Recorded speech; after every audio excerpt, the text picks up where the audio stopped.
صفحہ نمبر 25 ہی جاری ہے اور ہم پڑھ رہے تھے تحریک پاکستان۔ تحریک علی گڑھ سے ہی نوجوان طلباء نے تحریک پاکستان کے لیے کام کرنا شروع کر دیا تھا۔ دو قومی نظریہ کی بنیاد بھی یہاں سے شروع ہوئی۔ سر سید احمد خان نے دینی طور پر خاصی خدمات سر انجام دی۔ انہوں نے قرآن الحکیم کی اصطلاحات کو دیومالائی تصور سے منزہ قرار دیا اور ان کی کائناتی اور آفاقی تشریح اور تصریف آیات کے ذریعے پیش کی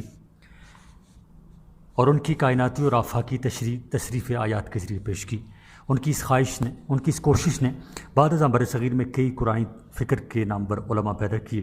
ان میں علامہ عنایت اللہ مشرقی، اسلم جھیرا پوری، علامہ اقبال، عبید اللہ سندھی، غلام احمد پرویز قابل ذکر ہیں۔ روایتی مولویوں نے ان پر کفر کے فتوے تک لگائے، مگر اس میں گھبرانے کی کوئی بات نہیں ہے۔ ہر مولوی کے ہاں دوسرے مولوی کافر ہیں۔ روایتی مولویوں نے ان پر کفر کے فتوے لگائے، مگر اس میں گھبرانے کی کوئی بات نہیں ہے۔ ہر مولوی کے ہاں دوسرے مولوی جو ہے وہ کافر ہے، کیونکہ ملا نے کافر گری کی ٹکسال کھول رکھی ہے۔ جو بھی خالص قرآنی تعلیم کا نام لے وہ انہیں ناپسند ہے۔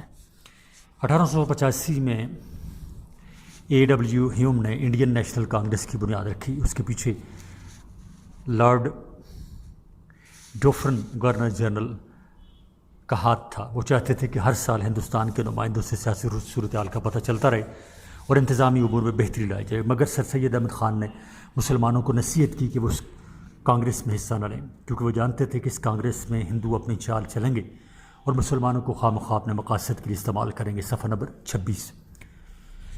1905 میں تقسیم بنگال کا مسئلہ رونما ہوا۔ بنگال کو دو صوبوں میں تقسیم کر دیا گیا کیونکہ انتظامی معاملہ میں دشواری پیش آتی تھی، یعنی مشرقی بنگال اور آسام، ان صوبوں میں مسلمانوں کی اکثریت تھی، لہٰذا یہ بات ہندوؤں کے مفاد میں نہ تھی۔ ہندوؤں نے اسے پورے ہندوستان کا مسئلہ بنا دیا۔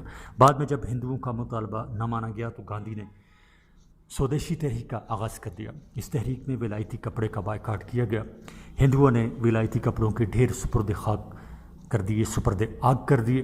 انگریزوں نے اس تحریک کو دبانے کی سخت کوششیں کی، مگر 1911 میں بنگال کی تقسیم منسوخ کر دی گئی۔ 1906 کو آغا خان کی سرپرستی میں مسلمانوں کے ایک وفد نے وائسرائے لارڈ منٹو سے ملاقات کی۔ اس وفد نے برٹش گورنمنٹ سے مطالبہ کیا کہ مسلمانان ہند بر صغیر میں ایک منفرد حیثیت اور اکثریت رکھتے ہیں، لہٰذا ان کے لیے علیحدہ وطن ہونا چاہیے۔ مزید باور کرایا گیا کہ مسلمانوں کو ہندوؤں کی اکثریت پر ذرا اعتماد نہیں ہے، لہٰذا 1910 کو مورلے منٹو اصلاحات منظر عام پائیں، یعنی مورلے منٹو ریفارمز، جس میں مسلمانوں کے علیحدہ انتخابات کے لیے مطالبہ کو تسلیم کر لیا گیا۔ کانگریس نے اس بات کی سخت مخالفت کی۔ نہرو نے اس پر اپنی رپورٹ پیش کر دی۔ قائد اعظم نے اس کے مقابلے میں اپنے 14 نکات پیش کیے۔ بعد ازاں گول میز کانفرنس منعقد ہوئی، جس کے بھی حوصلہ افزا نتائج برآمد نہ ہو سکے۔ 1935 کے ایکٹ کے تحت 1937 میں کانگریس گورنمنٹ بنا دی گئی، مگر 2 سال کے اندر ہی انہوں نے ہر قسم کی رواداری کو پامال کر دیا۔ یہ پارلیمانی طرز حکومت تھا، مگر کانگریس مقننہ کی بالادستی کو ختم کر دیا گیا۔ تمام پالیسیاں کانگریس ہائی کمان نے مرتب کرنا شروع کر دیں۔ سی بی برڈوڈ نے اسے تھیوکریسی قرار دیا۔ اس نے مہاتما گاندھی کو پوپ کا خطاب دیا۔ اس حکومت نے مسلمانوں کے خلاف تمام محاذ کھول دیے۔ برصغیر کے مسلمان انگریز و تجزیہ نگاروں نے یہ بات تسلیم کر لی کہ ہندو مسلم اتحاد آگ اور پانی کی مانند ہے، کیونکہ دونوں اقوام میں ذہنی، نفسیاتی، مذہبی، روایتی، کلچر کے لحاظ سے گہرے اختلافات پائے جاتے ہیں۔ ہندوؤں کی واردھا اور ودیا مندر سکیمز مسلمانوں کے مذہبی تشخص کے لیے زہر قاتل ثابت ہوئیں، لہٰذا 2.5 سال بعد کانگریس کی حکومت ختم کر دی گئی اور مسلمانوں نے 22 دسمبر 1939 کو یوم نجات بنایا۔ صفحہ نمبر 27۔ 23 مارچ 1940 کو قرارداد پاکستان بعد از نماز جمعہ منٹو پارک میں ہوئی۔ اس میں تقریباً 1 لاکھ افراد نے شمولیت کی۔ قائد اعظم نے واضح الفاظ میں فرمایا کہ ہندوستان کا مسئلہ فرقہ وارانہ نوعیت کا نہیں بلکہ بین الاقوامی نوعیت کا ہے۔ جب تک اس بنیادی حقیقت کو تسلیم نہیں کیا جاتا، چاہے کیسا ہی دستور بنایا جائے، مسلمانوں کے لیے تباہی کا باعث ہوگا۔ اگر ہندو اور مسلم کو ایک جمہوری نظام کے تابع رکھا گیا تو اس کا مطلب ہندو راج ہوگا۔ لفظ قوم کی تعریف کے لحاظ سے مسلمان ایک قوم ہیں، لہذا قوم کا اپنا خطہ اور ریاست ہونی لازمی ہے۔ قرارداد مقاصد کے واضح نکات یہ تھے: نمبر 1 وفاقی اسکیم نامنظور، نمبر 2 خود مختار ریاستوں کا قیام، نمبر 3 اقلیتوں کے لیے تحفظات، نمبر 4 ریاستوں کی آزادی کی حدود کا تعین۔ بعد ازاں 1946 کے انتخابات ہوئے اور مسلمانوں کا الگ وطن پاکستان 1947 میں معرض وجود میں آیا۔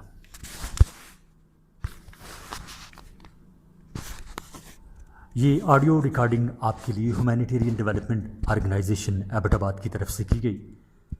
ہیومینیٹیرین ڈیولپمنٹ آرگنائزیشن ایبٹ آباد 2011 سے اپنی مدد آپ کے تحت صحت، تعلیم اور معاشی خود مختاری کے شعبوں میں بہتری کے لیے کوشاں ہیں۔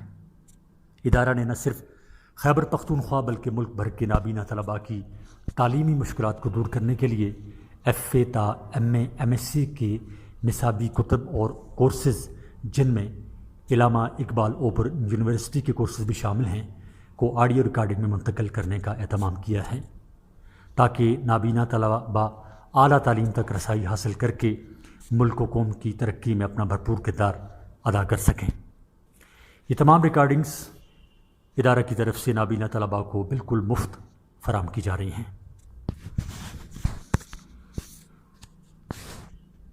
اب آگے چلتے ہیں۔ ریڈ کلف ایوارڈ کی بے انصافیاں۔ علم جغرافیہ میں سرحدوں کو بہت اہمیت حاصل ہے۔ سرحدیں پولیٹیکل اور جیو پولیٹیکل طور پر ملک پر اثر انداز ہوتی ہیں۔ جولائی 1947 میں برطانوی پارلیمنٹ نے 3 جون کے منصوبہ کی بنیاد پر قانون آزادی ہند منظور کیا۔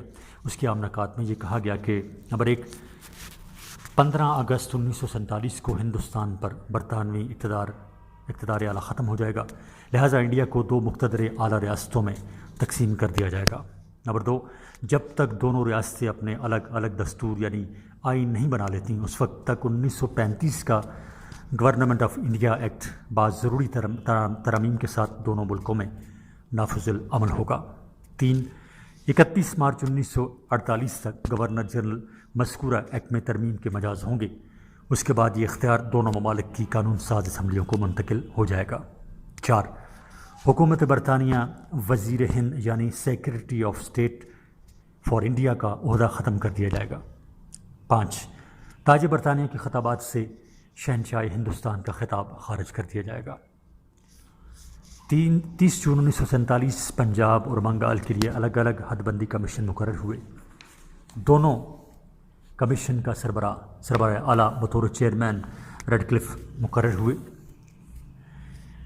ریڈ کلف نے بطور چیئرمین 17 اگست 1947 کو اپنے فیصلے کا اعلان نشر کر دیا۔ یہ فیصلہ مسلمانان ہند کے لیے انتہائی غیر معقول تھا۔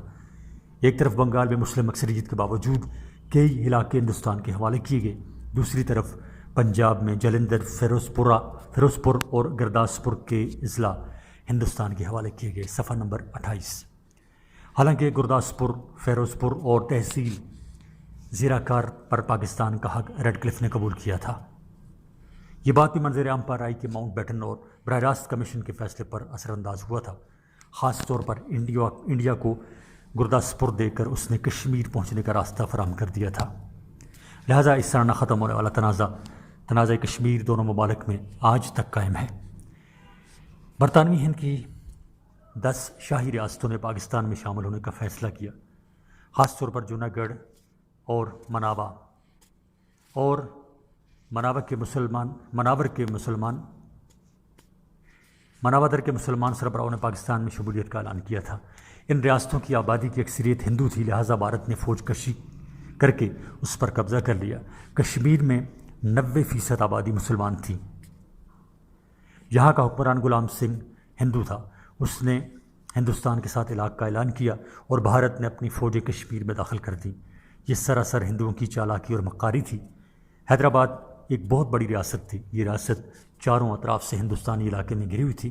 ریاست کا حکمران مسلمان تھا، وہ بھی فیصلہ نہ کر پایا تھا، لہٰذا یہاں بھی بھارت نے اپنی فوجیں بھیج کر ناجائز قبضہ کر لیا۔ جوناگڑھ اور مناودر۔ جوناگڑھ کی ریاست گجرات کے ساحل پر واقع تھی۔ اس کا رقبہ 3337 مربع میل تھا۔ مناودر ایک چھوٹی سی ریاست تھی۔ اس کی صورتحال بھی جوناگڑھ سے ملتی جلتی تھی۔ ان ریاستوں میں اکثریت ہندوؤں کی تھی، مگر ان کے حکمران مسلم تھے۔ حکمران ریاستوں کا الحاق پاکستان سے کرنا چاہتے تھے، مگر انڈیا نے اس کی مخالفت کی۔ بعد ازاں یہ فیصلہ بھی ہو گیا تھا کہ دونوں ممالک ان ریاستوں کی نگرانی کریں گے، مگر بھارت نے پھر بھی اپنی فوجیں یہاں داخل کر دیں۔ مناودر پر اس نے پہلے ہی قبضہ کر لیا تھا۔ بعد ازاں بھارت نے قانونی پوزیشن مضبوط کرنے کے لیے ان ریاستوں میں ریفرینڈم بھی کرائے، مگر پاکستان نے ریفرینڈم کے فیصلہ جات کو تسلیم نہ کیا۔ بعد ازاں پاکستان اقوام متحدہ کے سیکرٹری کونسل کو اس بات کی شکایت بھی درج کرائی، جو اب تک سرد خانے میں پڑی ہوئی ہے۔ صفحہ نمبر 29، کشمیر۔ کشمیر ایک بہت بڑی ریاست ہے جو پاکستان کے شمال میں واقع ہے۔ اس کی 77% آبادی مسلم تھی، مگر اس کا حکمران بدقسمتی سے ہندو تھا۔ کشمیر سے کچھ اہم دریا نکلتے ہیں جن کا رخ پاکستان کی طرف ہے۔ اس کی سڑکوں اور ریل کا لنک بھی پاکستان کے ساتھ ہے۔ کشمیر کی 300 میل لمبی سرحد پاکستان سے ملتی ہے۔ بھارت کا صرف گرداسپور کا علاقہ کشمیر سے ملتا ہے، جسے ریڈ کلف نے بددیانتی سے بھارت کے حوالے کر دیا تھا۔ یہ علاقہ اونچے اونچے پہاڑوں اور خوبصورت قدرتی مناظر کا شاہکار ہے۔ اس وقت کہ یہاں کے وزیر اعظم مسٹر پنڈت کاک نے اسے پاکستان کے ساتھ ملانے کا مشورہ دیا، مگر اسے ہٹا کر اس کی جگہ وزیر اعظم ڈوگرا جانکا سنگھ کو بنا دیا گیا۔ اس نے ایک منصوبہ بندی کے ساتھ مسلمانوں پر مظالم کرنا شروع کر دیے، لہٰذا پونچھ میں لوگوں نے اس کے خلاف بغاوت کر دی۔ اس بغاوت میں سابقہ فوجی اور قریبی قبائلی شامل ہو گئے۔ بعد ازاں ایک معاہدے کے تحت اسے پاکستان کا حصہ قرار دیا گیا، مگر انڈیا نے بغیر اطلاع دیے معاہدے کی خلاف ورزی کرتے ہوئے حسب معمول 27 اکتوبر 1947 میں فوجی زر اندازی شروع کر دی۔ بعد ازاں آزاد کشمیر کو تو آزاد کرا لیا گیا، مگر انڈیا نے نہایت مکاری کے ساتھ 1 جنوری 1948 میں اقوام متحدہ نے اپنی قرارداد پیش کر دی۔ بعد ازاں 1 جنوری 1949 کو اقوام متحدہ کی کوششوں سے فائرنگ بند یعنی سیز فائر کرا دی گئی، جنگ بند کرا دی گئی۔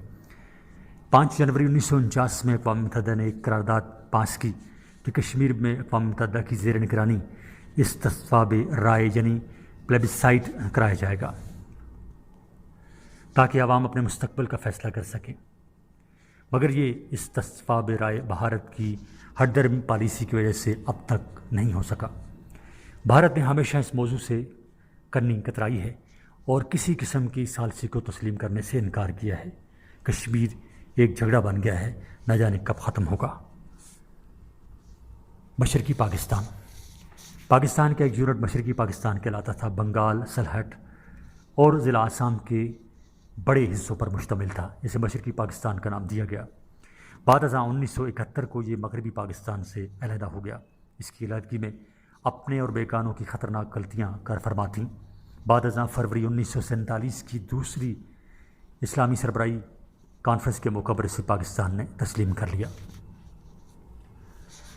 صفحہ نمبر 30، سوالات۔ سوال نمبر 1، اسلامی جمہوریہ پاکستان کا مختصراً ٹھوس تعارف کرائیں۔ سوال نمبر 2، پاکستان کی موجودہ انتظامی تقسیم پر تفصیلاً روشنی ڈالیں۔ سوال نمبر 3، پاکستان کے محل وقوع پر روشنی ڈالیں۔ دنیا میں اس کی اہمیت کیوں زیادہ ہے، اس پر بحث کریں۔ سوال نمبر 4، برصغیر کی زمین کا شمار بہت زیادہ پرانی تہذیبوں سے وابستہ ہے، اس پر بحث کریں۔ سوال نمبر 5، درج ذیل پر نوٹ تحریر کریں۔ نمبر 1، برصغیر کا قدیم زمانہ یعنی the ancient time of subcontinent. 2، Mehrgarh اور میسوپوٹیما۔ 3، وادی سندھ کی تہذیب۔ سوال نمبر 6، آریاؤں کی برصغیر میں آمد اور ان کے کارہائے نمایاں بیان کریں۔ سوال نمبر 7، مسلمانوں کی برصغیر میں آمد اور ان کے کارہائے نمایاں پر نوٹ لکھیں، نیز مسلمانوں کے زوال کی وجوہات بھی تحریر کریں۔ سوال نمبر 8، ایسٹ انڈیا کمپنی پر مفصل نوٹ لکھیں۔ سوال نمبر 9، آپ تحریک پاکستان کے متعلق کیا سمجھتے ہیں، اس کے اہم واقعات بتدریج قلم بند کریں۔ سوال نمبر 10، ریڈ کلف ایوارڈ ناانصافی پر مبنی تھا، کیا آپ اس بیان سے متفق ہیں؟ اگر ہیں تو اپنے جواب کی وضاحت ٹھوس دلائل سے کریں۔ سوال نمبر 11، درج ذیل پر مختصر نوٹ لکھیں۔ نمبر 1، ریاست جوناگڑھ اور مناودر۔ 2، کشمیر اور 3، مشرقی پاکستان۔ عزیز طلباء، یہ آڈیو ریکارڈنگ آپ کے لیے ہیومینیٹیرین ڈیولپمنٹ آرگنائزیشن ایبٹ آباد کے ذریعے اہتمام کی گئی۔ ہیومینیٹیرین ڈیولپمنٹ آرگنائزیشن ایبٹ آباد 2011 سے اپنی مدد آپ کے تحت صحت، تعلیم اور معاشی خود مختاری کے شعبوں میں بہتری کے لیے کوشاں ہے۔ ادارہ نے نہ صرف خیبر پختونخوا ملک بھر کے نابینا طلباء کی تعلیمی مشکلات اور رکاوٹوں کو دور کرنے کے لیے ایف اے تا ماسٹرز لیول کی نصابی کتب اور کورسز، جن میں علامہ اقبال اوپن یونیورسٹی کے کورسز بھی شامل ہیں، کو آڈیو ریکارڈنگ میں منتقل کرنے کا اہتمام کیا ہے تاکہ نابینا طلباء اعلیٰ تعلیم تک رسائی حاصل کر کے ملک و قوم کی ترقی اور خوشحالی میں اپنا بھرپور کردار ادا کر سکیں۔ یہ تمام آڈیو ریکارڈنگز نابینا طلباء کو بالکل مفت فراہم کی جا رہی ہیں۔ نابینا طلباء کے علاوہ دیگر طلباء بھی اس تعلیمی سہولت سے استفادہ کر سکتے ہیں۔ ہیومینیٹیرین ڈیولپمنٹ آرگنائزیشن ایبٹ آباد، ای میل HDOATD@gmail.com، ویب سائٹ HDORG.net، رابطہ نمبر 03459541 یعنی 0345 95 41 838۔ صفحہ نمبر 31، باب نمبر 2، پاکستان کی طبعی ساخت یعنی فزیوگرافی آف پاکستان۔ فزیوگرافی علم جغرافیہ کی اصطلاح ہے جس کے معنی زمینی خد و خال کے مطالعہ کے ہیں، کیونکہ زمین پر مختلف خد و خال یعنی فیچرز موجود ہیں۔ ان میں دریا، پہاڑ، سطوح مرتفع، دلدلیں، صحرا، درخت وغیرہ موجود ہیں۔ یعنی زمین کی اوپر والی سطح پر جو طبعی ساخت ہے وہ فزیالوجی کہلاتی ہے۔ علاوہ ازیں دوسری اصطلاح ٹوپوگرافی ہے، اس سے مراد بھی سطح زمین کے خد و خال ہیں جو ایک ہی سیریز میں واقع ہوں۔ اگر سمندروں کی سائنس یعنی اوشینوگرافی میں اس اصطلاح کو استعمال کیا جائے تو اس سے مراد یہ ہوگی کہ سمندروں کی سطح کے نیچے یعنی پیندے یعنی باٹم پر پائی جانے والی پانی کی سطح کی خصوصیات مراد ہیں۔ کئی ملین سال پہلے جنوبی ایشیا ایک بہت بڑے زمینی ٹکڑے یعنی لینڈ ماس کا حصہ رہا تھا، جس کو گینڈوانا لینڈ کہتے ہیں۔ اس حصے میں افریقہ، آسٹریلیا اور انٹارکٹیکا بھی آتے ہیں۔ 40 ملین سال قبل شمال میں واقع انگورا لینڈ سے ٹکرایا، اس سے شمالی سمندر یعنی تھیتیس ختم ہو گیا اور بحر ہند وجود میں آ گیا۔ ان دونوں زمینی ٹکڑوں سے ٹکرانے سے شمال کی طرف سرک کر جانے والی زمین یعنی گینڈوانا لینڈ کی رفتار بہت زیادہ کم ہو گئی، لہٰذا شمال سراجکو جس کو انگورا لینڈ کہتے ہیں نیچے کو دھنسنا شروع ہو گیا۔ اسی ٹکراؤ کی وجہ سے ہمارے ملک پاکستان کے موجودہ طبعی خد و خال نمایاں ہوئے۔ ایک اندازے کے تحت جنوبی ایشیا اس ٹکڑے یعنی مارس سے تقریباً 130 ملین سال پہلے علیحدہ ہوا اور یہ اپنی موجودہ شکل یعنی شیپ میں 20 ملین سال پہلے پہنچ گیا۔ اس کے بعد دو قسم کے جیومارفک پروسیس یعنی زمین کے اندرونی اور بیرونی کشش شکل سے پیدا ہونے والی تبدیلیاں رونمائی ہوئیں، لہٰذا پاکستان میں دو قسم کے مختلف علاقے وجود میں آئے۔ یعنی صفحہ نمبر 32، نمبر 1، مغربی پہاڑی بلندیاں، یہ زمینی حرکات سے پہاڑ بننے کا عمل یعنی اورگینی اور طبی مظاہر کے قدرتی عمل سے ہمالیہ کی رینج میں ٹیریٹری پلیٹ یعنی تیسری مدت میں بنے۔ نمبر 2، دریائے سندھ کا میدان پہاڑ بننے کے عمل کے دوران کھائی کے بننے کے نتیجے میں وجود میں آیا۔ اس کھائی یعنی بے میں مختلف قسم کا نامیاتی اور غیر نامیاتی یعنی سیڈیمنٹس کی شکل میں جمع ہوتا گیا، لہٰذا دریائے گنگا اور سندھ کے میدان وجود میں آئے۔ یہ سارا عمل کوارڈنری دور میں یعنی چوتھے مرحلے میں ہوا۔ اس میدان کی سطح ہزاروں میٹر موٹی ہے اور اس کی موٹائی میں مزید اضافہ ہو رہا ہے۔ طبی لحاظ سے پاکستان کی تقسیم اس طرح کی گئی ہے۔ صفحہ نمبر 33 یعنی 33، نمبر 1، پہاڑی علاقہ جات، اس میں ہیں نمبر 1 شمالی اور شمال مشرقی پہاڑی سلسلے، نمبر 2 مغربی اور شمال مغربی پہاڑی سلسلے۔ 2 سطح مرتفع اس میں ہے، پہلا سطح مرتفع پوٹوار اور کوہستان نمک، نمبر 2 سطح مرتفع بلوچستان۔ تیسرا ہے میدانی علاقہ جات، نمبر 1 دریائے سندھ کا شمالی میدان یعنی ٹرانس انڈس، نمبر 2 دریائے سندھ کا بالائی میدان، نمبر 3 دریائے سندھ کا زیریں میدان، اور نمبر 4 دریائے سندھ کا ڈیلٹائی علاقہ۔ نمبر 4 ریگستانی علاقہ جات، اس میں ہے نمبر 1 تھل کا ریگستان، نمبر 2 چولستان کا ریتلا علاقہ، نمبر 3 صحرائے نارا اور تھرپارکر، اور نمبر 4 چاغی اور خاران کا ریگستانی علاقہ۔ اور لیتے ہیں نمبر 1 پہاڑی علاقہ جات یعنی ماؤنٹینیس ایریاز۔ پاکستان کے شمالی پہاڑی علاقہ جات اس کے شمالی علاقہ جات کی باؤنڈری سے آگے تک پھیلا ہوا ہے۔ یہ وہ پہاڑ ہیں جن کی خوبصورت بلند چوٹیاں سارا سال برف سے ڈھکی رہتی ہیں، اور ان پہاڑوں میں سے دریا گہری کھائیاں بنا کر تیزی سے جنوب کی طرف بہتے ہیں۔ اس کے دیوقامت گلیشیئرز انٹارکٹیکا کے گلیشیئر سے کم تر نہیں ہیں۔ اس سلسلہ میں ایسے علاقے بھی ہیں جہاں آج تک انسانوں کی رسائی نہیں ہو سکی، نہ ہی کسی بنی نوع انسان نے اس کی مکمل سیر کی، نہ سروے کیے اور نہ ہی نقشہ سازی کی۔ یہ سیاحت کے اعتبار میں پوری دنیا میں اپنا الگ مقام رکھتے ہیں۔ اب ہم دیکھتے ہیں اس میں پہاڑی علاقہ جات میں نمبر 1 شمالی اور شمال مشرقی پہاڑی سلسلے یعنی the northern and north eastern mountains.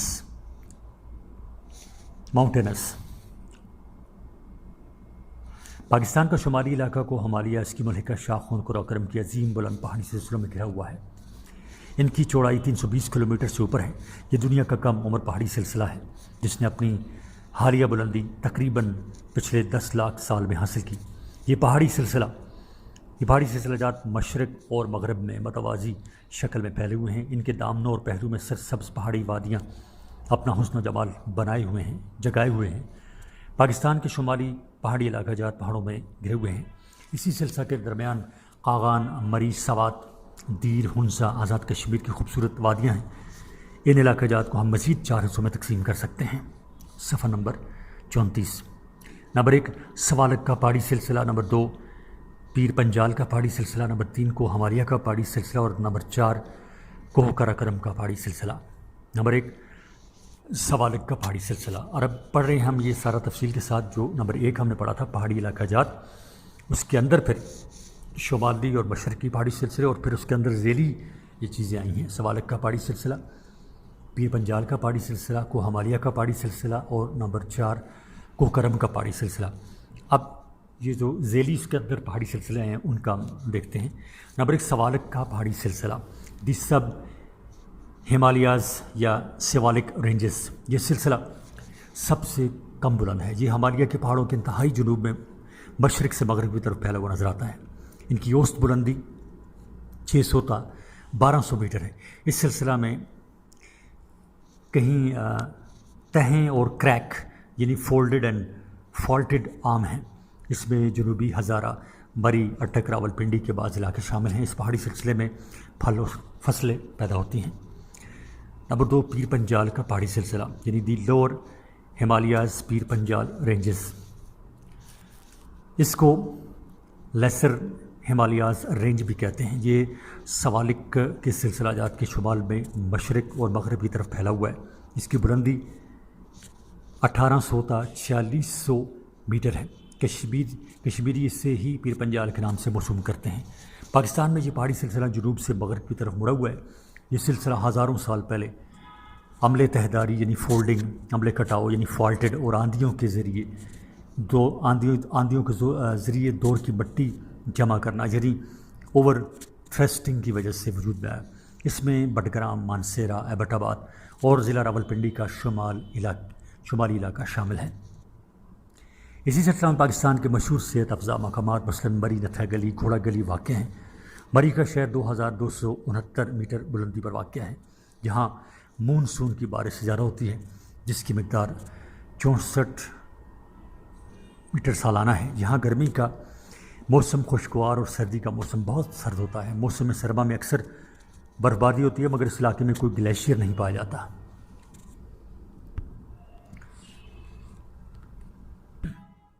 کوہ ہمالیہ، دی گریٹ ہمالیاز۔ یہ عظیم پہاڑی سلسلہ دریائے سندھ کے جنوب، پیر پنجال کے شمال میں شرقاً غرباً پھیلا ہوا ہے۔ اس سلسلہ کی مغربی سرحد دریائے سندھ تک جا پہنچتی ہے، جہاں پر یہ دریا شمال کی طرف مڑ کر سیزن کے علاقہ کی طرف آتا ہے۔ یہ پہاڑی سلسلہ بہت بلند ہے، ان کی اوسط بلندی 6000 میٹر ہے۔ مشہور ناگا پربت کی چوٹی بھی یہاں ہے، جس کی بلندی 8126 میٹر ہے، جو کہ پاکستان میں دوسری بلند چوٹی اور دنیا کی چھٹی بلند چوٹی ہے۔ صفحہ نمبر 35۔ یہاں راکھیوٹ دوسری بلند چوٹی ہے، اس کی بلندی 7074 میٹر ہے۔ اس سلسلہ کی تمام چوٹیاں، جن کی بلندی 4500 میٹر ہے، سارا سال برف سے ڈھکی رہتی ہیں۔ سلسلے میں بہت زیادہ گلیشیئرز بھی ہیں۔ روپل شمالی 16 کلومیٹر اور روپل جنوبی 7.6 کلومیٹر یہ سب سے بڑا گلیشیئر ہے۔ ہمالیہ کے سلسلہ میں گلیشیئرز نے بہت زیادہ خد و خال بنائے ہیں۔ بالائی کاغان میں واقع جھیل سیف الملوک کا خوبصورت پیندہ یعنی بیڈ گلیشیئرز کے عمل کی کارگزاری کا منہ بولتا نمونہ ہے۔ اسکردو کے قریب مست پڑا جھیل بھی گلیشیئر کے عمل سے وجود میں آئی ہے۔ دریائے سندھ نے بھی اس سلسلہ میں بہت زیادہ کھائیاں یعنی گورجز بتائی ہیں۔ اس میں داسو اور پتن کی کھائیاں تقریباً 6500 میٹر گہری کھائیاں ہیں۔ یہ گارجز یورپ، افریقہ، شمالی امریکہ اور انٹارکٹیکا کے پہاڑوں سے بھی زیادہ گہری ہیں۔ دنیا میں ان کھائیوں کی مثالیں دی جاتی ہیں۔ اس علاقے میں نوکیلے سرسبز پتوں والے جنگلات اور پھلوں سے لدی ہوئی وادیاں ہیں، جو اس خطے کی خصوصیات ہیں۔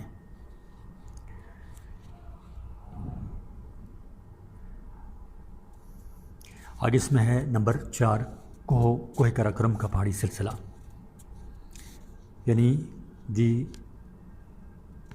قراقرم رینج۔ قراقرم کے دو قامت پہاڑ یعنی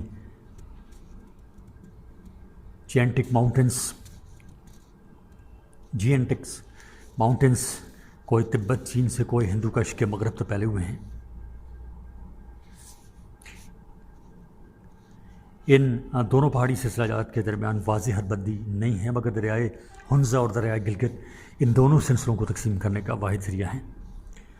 دریائے سندھ کو کوہ قراقرم کے مشرق سے مغرب کی طرف پھیلا ہوا نظر آتا ہے، جبکہ شمال میں یہی سلسلہ کوہ پاکستان کی سرحد سے آگے چلا جاتا ہے۔ کوہ قراقرم کی اوسط بلندی 6100 میٹر ہے۔ اس کی بلند ترین چوٹیوں میں K2 جس کی بلندی 8611 میٹر ہے، اس کی بلند ترین چوٹی ہے۔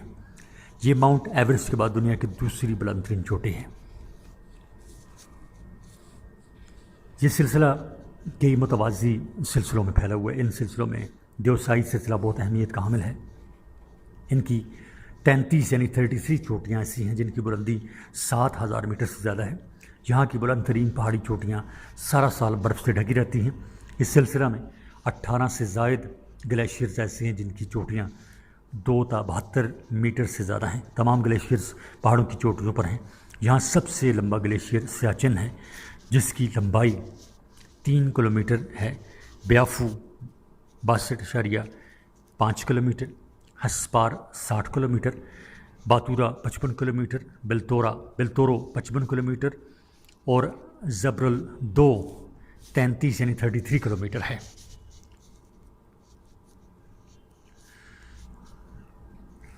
صفحہ نمبر 36۔ جنوبی قراقرم کی سنو لائن کی بلندی تقریباً 5300 میٹر ہے اور شمالی قراقرم کی لائن 5000 میٹر ہے، جہاں کے گلیشیئر کے پگھلنے یعنی فلور رینج کی شرح بہت زیادہ ہے، جو کہ 100 تا 1000 میٹر فی سال ہے۔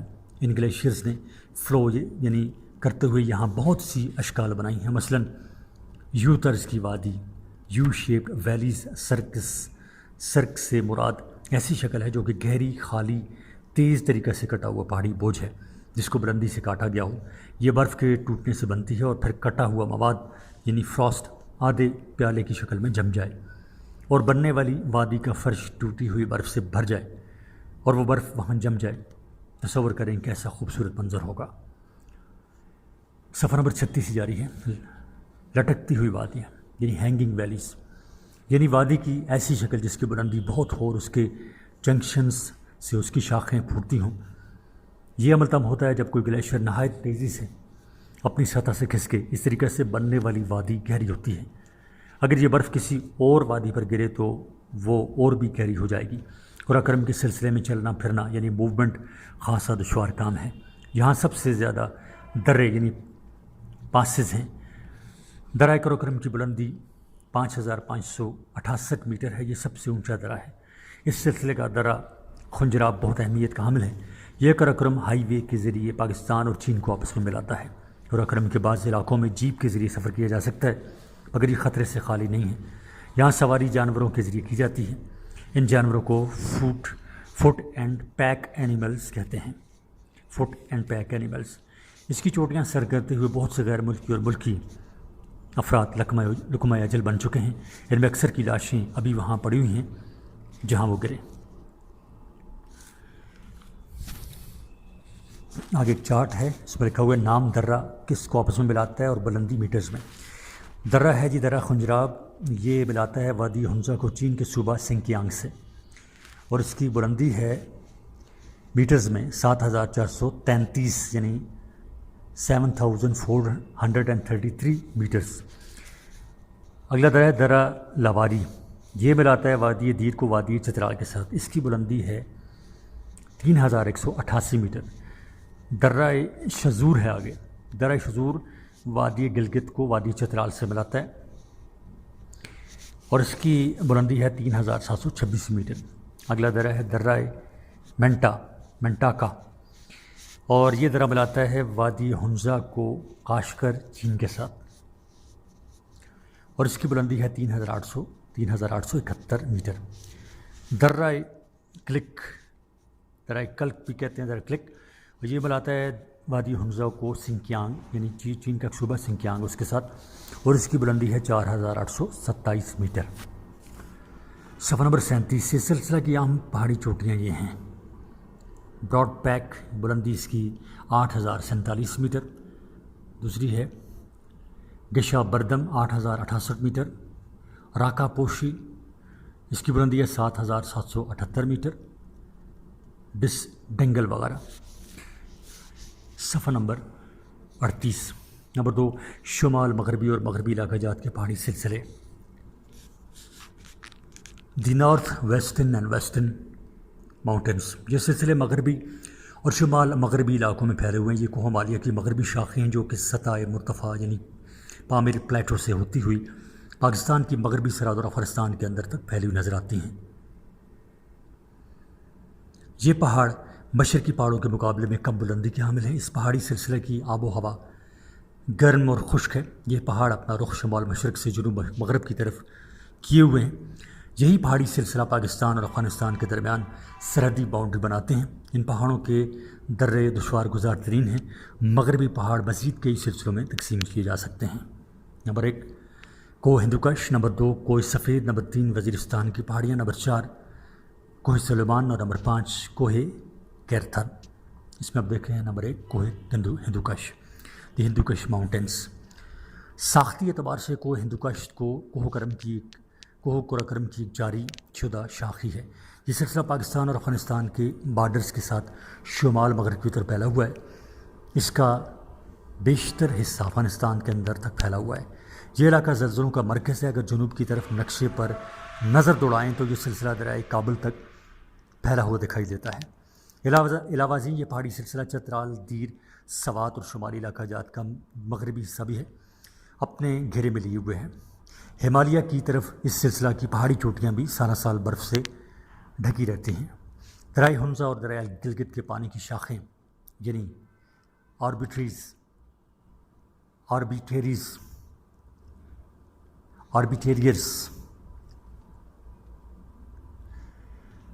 مس پرنٹنگ ہے کتاب میں، لفظ ہے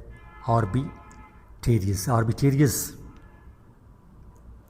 یعنی پانی کی شاخیں۔ اس کو 2 حصوں میں تقسیم کرتی ہیں۔ دریائے غدر، جس کو ریور غزر کہتے ہیں انگلش میں، اس سلسلہ کی جنوبی حد تسلیم کی جاتی ہے۔ چترال کے شمال میں ترچ میر اس کی بلند ترین چوٹی ہے جس کی بلندی 7692 میٹر ہے۔ علاوہ ازیں چوٹیاں سید استراغ کی چوٹی 7367 میٹر، نوشے کی چوٹی 7369 میٹر بلند ہے۔ اس سلسلہ جات کے مشہور دریا چترال، کونار، پنچکوڑا ہیں۔ یہ تمام دریائے سندھ کے معاون کہلاتے ہیں۔ اس کے درے بلند و راستے دشوار گزار ہیں۔ تاریخی درہ خیبر بھی اس میں شامل ہے۔ یہ ایک اہم تجارتی راستہ ہے۔ درہ بروغل، جس کی بلندی تقریباً 3809 میٹر ہے، یہ درہ پاکستان اور افغانستان کے صوبہ بدخشاں کے درمیان آمد و رفت کا راستہ ہے۔ علاوہ ازیں درہ جات میں انوشان، شادر، شترگان، شنگار، الواری، چندود اور دروش اہم ترین ہے۔ یہ پہاڑی سلسلہ بہت زیادہ گلیشیئرز سے ڈھکا ہوا ہے۔ گلیشیئرز میں سیبز جراب، ساکس جراب اہم ہے۔ اس کی لمبائی 30.4 کلومیٹر اور ترچبیر گلیشیئر کی لمبائی 22.4 کلومیٹر ہے۔ یہ سیاحوں کی توجہ کا مرکز ہے۔ صفحہ نمبر 39 یعنی 39۔ نمبر 2، کوہ سفید کا پہاڑی سلسلہ، دی کوہ سفید رینج۔ یہ سلسلہ دریائے کابل اور دریائے کرم کے درمیان پھیلا ہوا ہے۔ دریائے کابل اس پہاڑی سلسلہ اور شمالی پہاڑی سلسلہ کے درمیان ایک حد یعنی باؤنڈری کی شکل بناتا ہے۔ اس کو کوہ سفید اسی لیے کہتے ہیں کہ ان کی چوٹیاں سفید رنگ کی سیاہ برف سے ڈھکی رہتی ہیں۔ اس سلسلہ جات کی اوسط بلندی 3600 میٹر ہے۔ سیکارام کوہ سفید کی بلند ترین چوٹی ہے۔ اس کی بلندی 4760 میٹر ہے۔ اس سلسلہ کا رخ شرقاً غرباً ہے۔ کوہ سفید کو سلسلہ مشرق میں کوہاٹ کی پہاڑیوں میں مدغم یعنی مرج ہو جاتا ہے، مل جاتا ہے، ان میں گھل مل جاتا ہے۔ کوہاٹ کے قریب اس سلسلہ کی بلندی محض 900 میٹر کے قریب رہ جاتی ہے۔ اس سلسلہ کا ایک ہی درہ ہے جس کو درہ کرم کہتے ہیں۔ یہ درہ افغانستان کو کوہاٹ سے ملاتا ہے، لہٰذا اسی کے ذریعے تجارت اور آمد و رفت ہوتی ہے۔ یہ پہاڑی سلسلہ یعنی کریٹیشیس پیریڈ کے دور میں زمین میں آتش فشاں چٹانوں کی شکل میں نمودار ہوا تھا،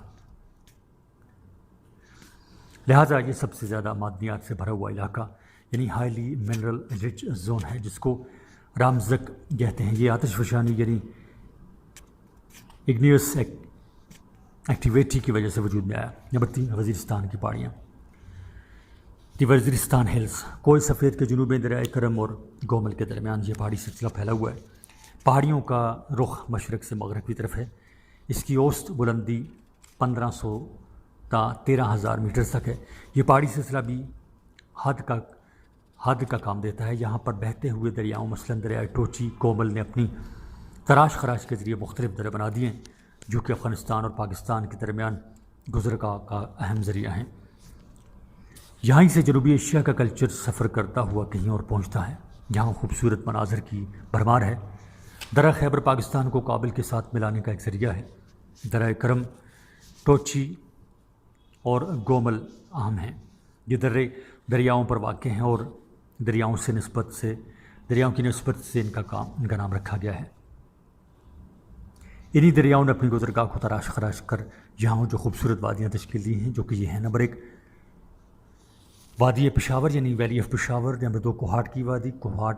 اور نمبر 3، بنو کی وادی۔ ان وادیوں کو انٹر ماؤنٹین ویلیز کہتے ہیں، یعنی پہاڑوں کے اندر وادیاں۔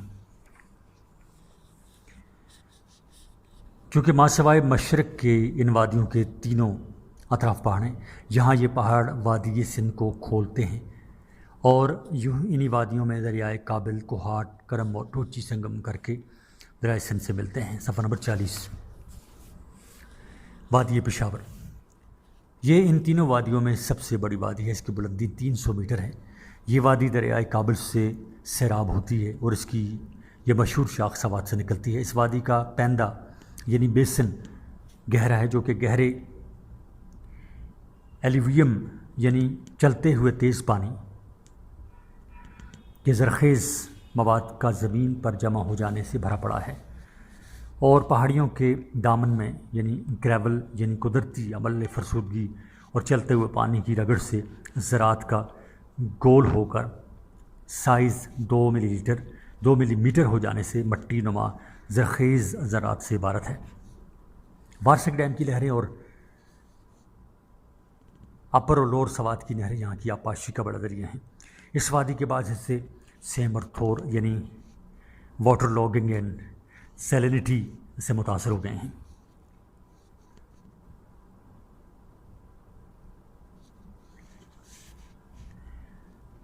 وادی کوہاٹ، یہ ایک چھوٹی سی وادی ہے، اس کی بلندی 460 میٹر ہے، جو کہ 3 وادیوں میں سب سے زیادہ ہے۔ اس کو دریائے کوہاٹ سیراب کرتا ہے۔ اس وادی کا فرش گارے سلیٹ اور چھوٹے چھوٹے زرخیز زراعت سے ڈھکا ہوا ہے۔ دریا کے مشرق مغربی میدان میں چونے کی یعنی لائم سٹون رجز، لمبی گہرائی ابری ہوئی پہاڑی نما بلندیاں بھی ہیں۔ دریائے کوہاٹ پر ٹانڈا ڈیم بنایا گیا ہے، اس سے نکلنے والی ندیوں سے یہاں پاشی ہوتی ہیں۔ بنوں کی وادی،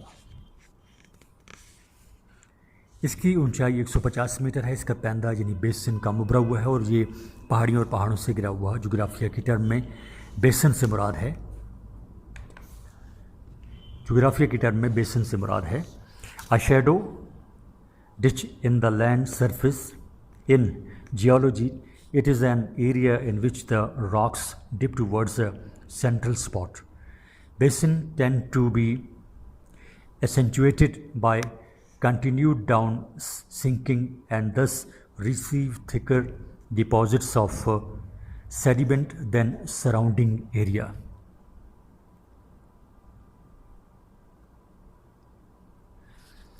یعنی زمین کی سطح پر خلادار خندق نما نمونہ۔ جیولوجی کی اصطلاح میں یہ وہ علاقہ ہے جہاں چٹانیں اپنے مرکزی نقطہ کی طرف ڈوبتی ہیں۔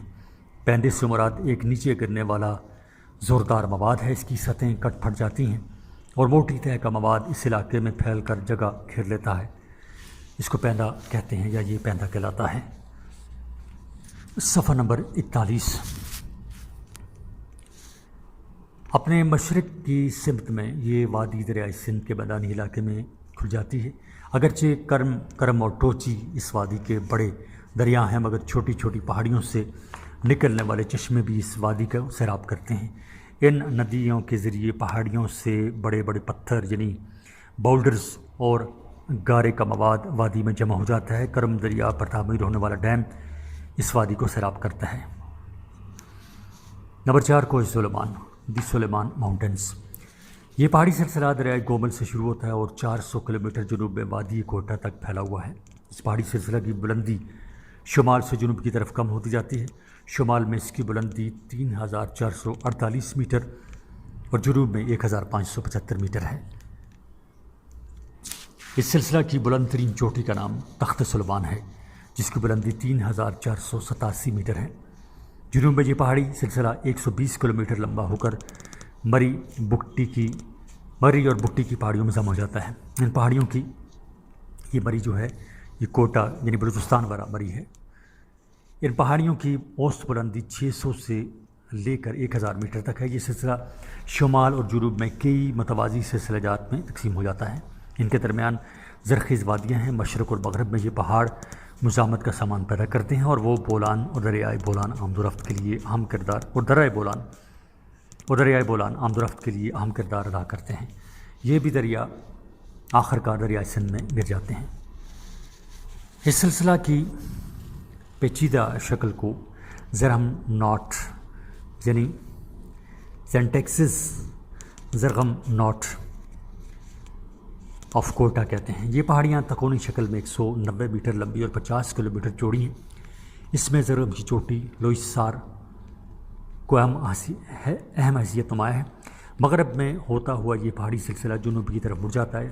یہ علاقہ کوئٹہ زن ٹیکسز کہلاتا ہے۔ اس علاقے میں 2 رکاوٹیں تھیں جن کو توڑ کر 2 مایہ ناز سڑکیں نکالی گئی ہیں جو کہ آمد و رفت کا ذریعہ ہیں۔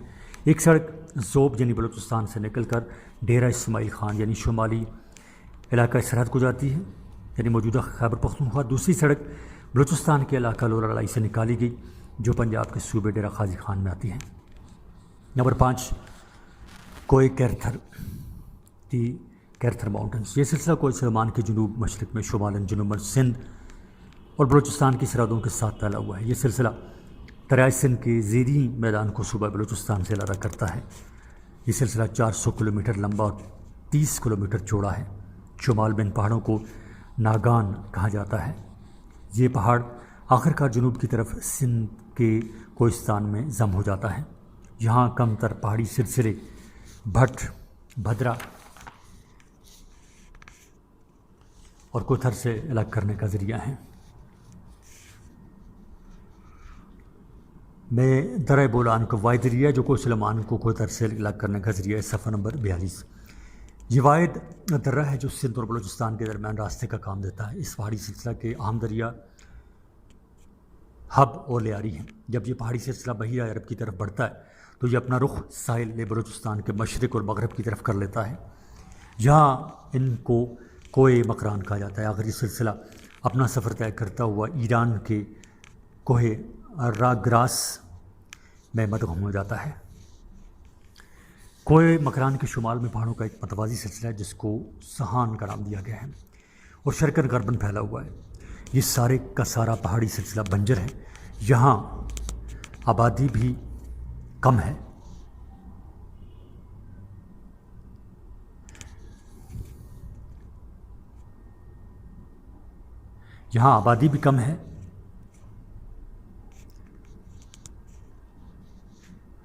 اور یہ سارے کا سارا پہاڑی سلسلہ بنجر ہے، جہاں آبادی بھی کم اور یہ بارش کی سالانہ مقدار بھی کم ہے یہاں، لہٰذا قریبی ندی نالے پانی کی ضرورت کو پورا کرتے ہیں۔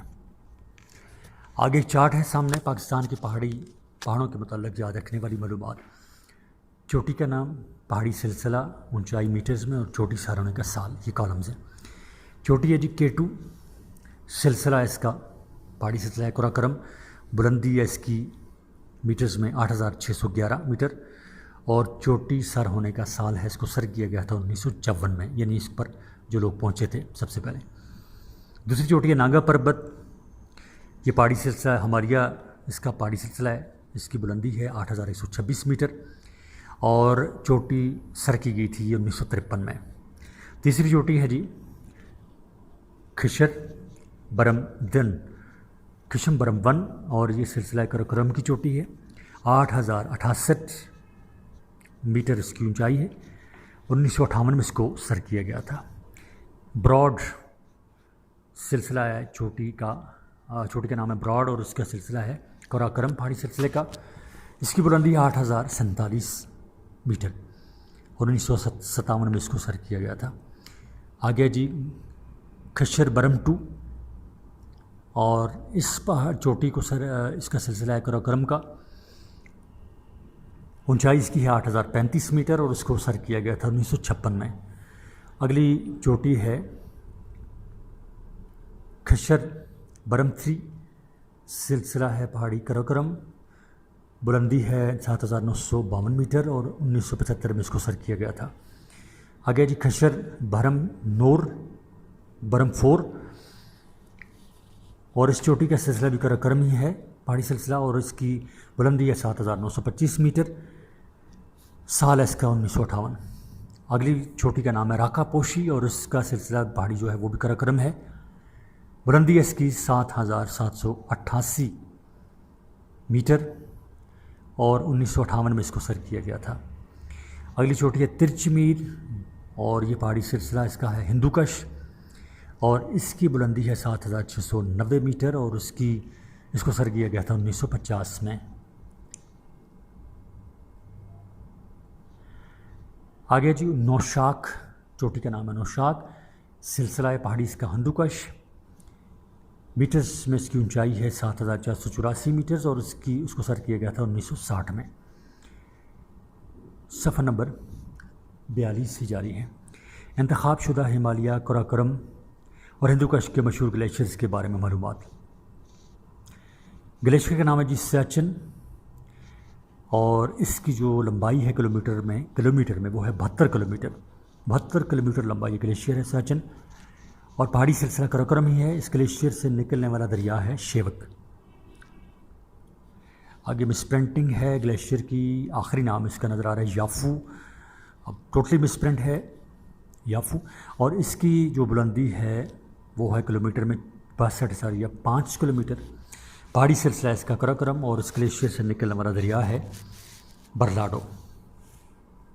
اگلا گلیشیئر ہے صفحہ نمبر 43 ہے 43 اور گلیشیئر کا نام ہے ہسپار اس کی لمبائی ہے کلومیٹر میں 61 کلومیٹر لمبا ہے. یہ پہاڑی سلسلہ ہے قراقرم اور اس گلیشیئر سے نکلنے والا دریا ہے ہنزا. اگلا گلیشیئر ہے بٹورا. اس کی لمبائی ہے 59 کلومیٹر. قراقرم اس کا پہاڑی سلسلہ ہے اور اس سے نکلنے والا دریا کا نام ہے ہنزا. اگلا گلیشیئر ہے جی سکیاز جاراب. اس کی لمبائی ہے 36.4 کلومیٹر. سلسلہ اس کا پہاڑی جو ہے وہ ہندوکش ہے اور اس سے دریا نکلتا ہے کنہار. اگلا گلیشیئر ہے ترچبیت. اس کی لمبائی ہے 22.4 کلومیٹر. پہاڑی سلسلہ ہے ہندوکش اور اس گلیشیئر سے بھی دریا نکلتا ہے کنہار. اگلا جو گلیشیئر ہے اس کا نام ہے روپل جنوبی. اس کی لمبائی ہے 17.6 کلومیٹر اور اس کا سلسلہ پہاڑی ہے ہمالیہ اور اس سے جو دریا نکلتا ہے اس گلیشیئر سے اس کا نام ہے آسٹر. اگلا گلیشیئر ہے روپل جنوبی. اس کی لمبائی ہے 17.6 کلومیٹر اور اس کا سلسلہ ہے ہمالیہ اور اس کی یہ پہلے بھی ہم پڑھ چکے ہیں. چلیں دوبارہ آ گیا. اس کا سے دریا نکلتا ہے آسٹر. اگلا آپ دیکھتے ہیں روپل شمالی. اس کی جو لمبائی ہے وہ ہے اس گلیشیئر کی 16 کلومیٹر. سلسلہ اس کا پہاڑی جو ہے وہ ہمالیہ ہے اور یہ دریائے سندھ سے نکلتا ہے. اگلا جو گلیشیئر اس کا نام ہے رچ. اس کی لمبائی بھی 16 کلومیٹر ہے اور اس سلسلہ اس کا جو ہے وہ ہندوکش ہے پہاڑی سلسلہ اور اس سے نکلتا ہے دریائے کنہار. اس طرح ہے فنگا ٹوری. گلیشیئر کا نام ہے فنگا ٹوری. اس کی لمبائی ہے 15.5 یعنی 15.5 کلومیٹر لمبا ہے یہ اور اس کا جو پہاڑی سلسلہ ہے وہ ہے ہمالیہ اور اس سے دریا نکلتا ہے دریائے سندھ. اب ہم دیکھتے ہیں مشہور پاکستانی درائے قراقرم. اس کا سلسلہ پہاڑی بھی قراقرم ہے. اونچائی اس کی میٹر میں 5575 میٹر ہے اور یہ محل وقوع جو اس کا ہے یہ کشمیر کو چین سے ملاتا ہے. آگے درائے خنجراب. پہاڑی سلسلہ اس کا قراقرم. اونچائی 4735 میٹر اور یہ شمالی علاقہ جات اور چین کے درمیان واقع ہے. درائے دورہ. اس کا پہاڑی سلسلہ ہے ہندوکش. اونچائی میٹرز میں اس کی ہے 4554 میٹر اور چترال اور افغانستان کے درمیان ہے. اگلا ہے جی درائے خیبر. اس کی پہاڑی سلسلہ ہے سفید کو اور اس کی اونچائی ہے 1067 میٹر اور پشاور کو کابل سے یہ ملاتا ہے. آگے جی درائے گومل. یہ وزیرستان کی پہاڑیاں ہیں. اس کا پہاڑی سلسلہ ان کا وزیرستان کی پہاڑیاں ہیں اور 1067 میٹر اونچا ہے. افغانستان اور جنوبی وزیرستان کے درمیان واقع ہے. درائے بولان. اس کا پہاڑی سلسلہ ہے کوہ سلیمان اور جس کی اونچائی ہے 989 یعنی 989 میٹر اور یہ کوئٹہ کو سبی کے میدانوں سے ملاتا ہے. درائے کھوجک. اس کا پہاڑی سلسلہ ہے ٹوبا کاکر. اونچائی اس کی ہے 1312 میٹر اور یہ کوئٹہ کو قندھار یعنی افغانستان سے ملاتا ہے. اگلا جی درائے لورائی. اس کا پہاڑی سلسلہ ہے دیر. اونچائی اس کی ہے 3188 میٹر. دیر اور چترال کے درمیان یہ واقع ہے. اگلا ہے درائے بابوسر.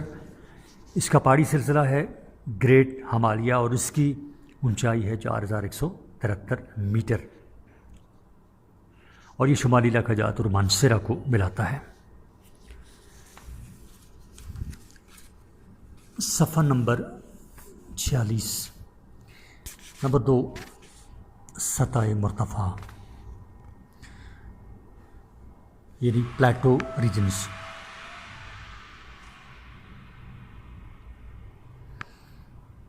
صوبہ بلوچستان کا وسیع تر علاقہ اور صوبہ پنجاب کا وسیع تر شمالی علاقہ سطح مرتفع پر مشتمل ہے.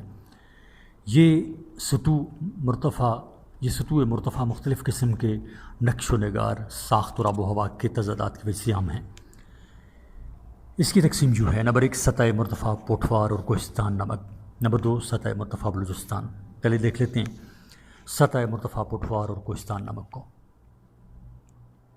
دی پوٹھوار plateau and salt ranges.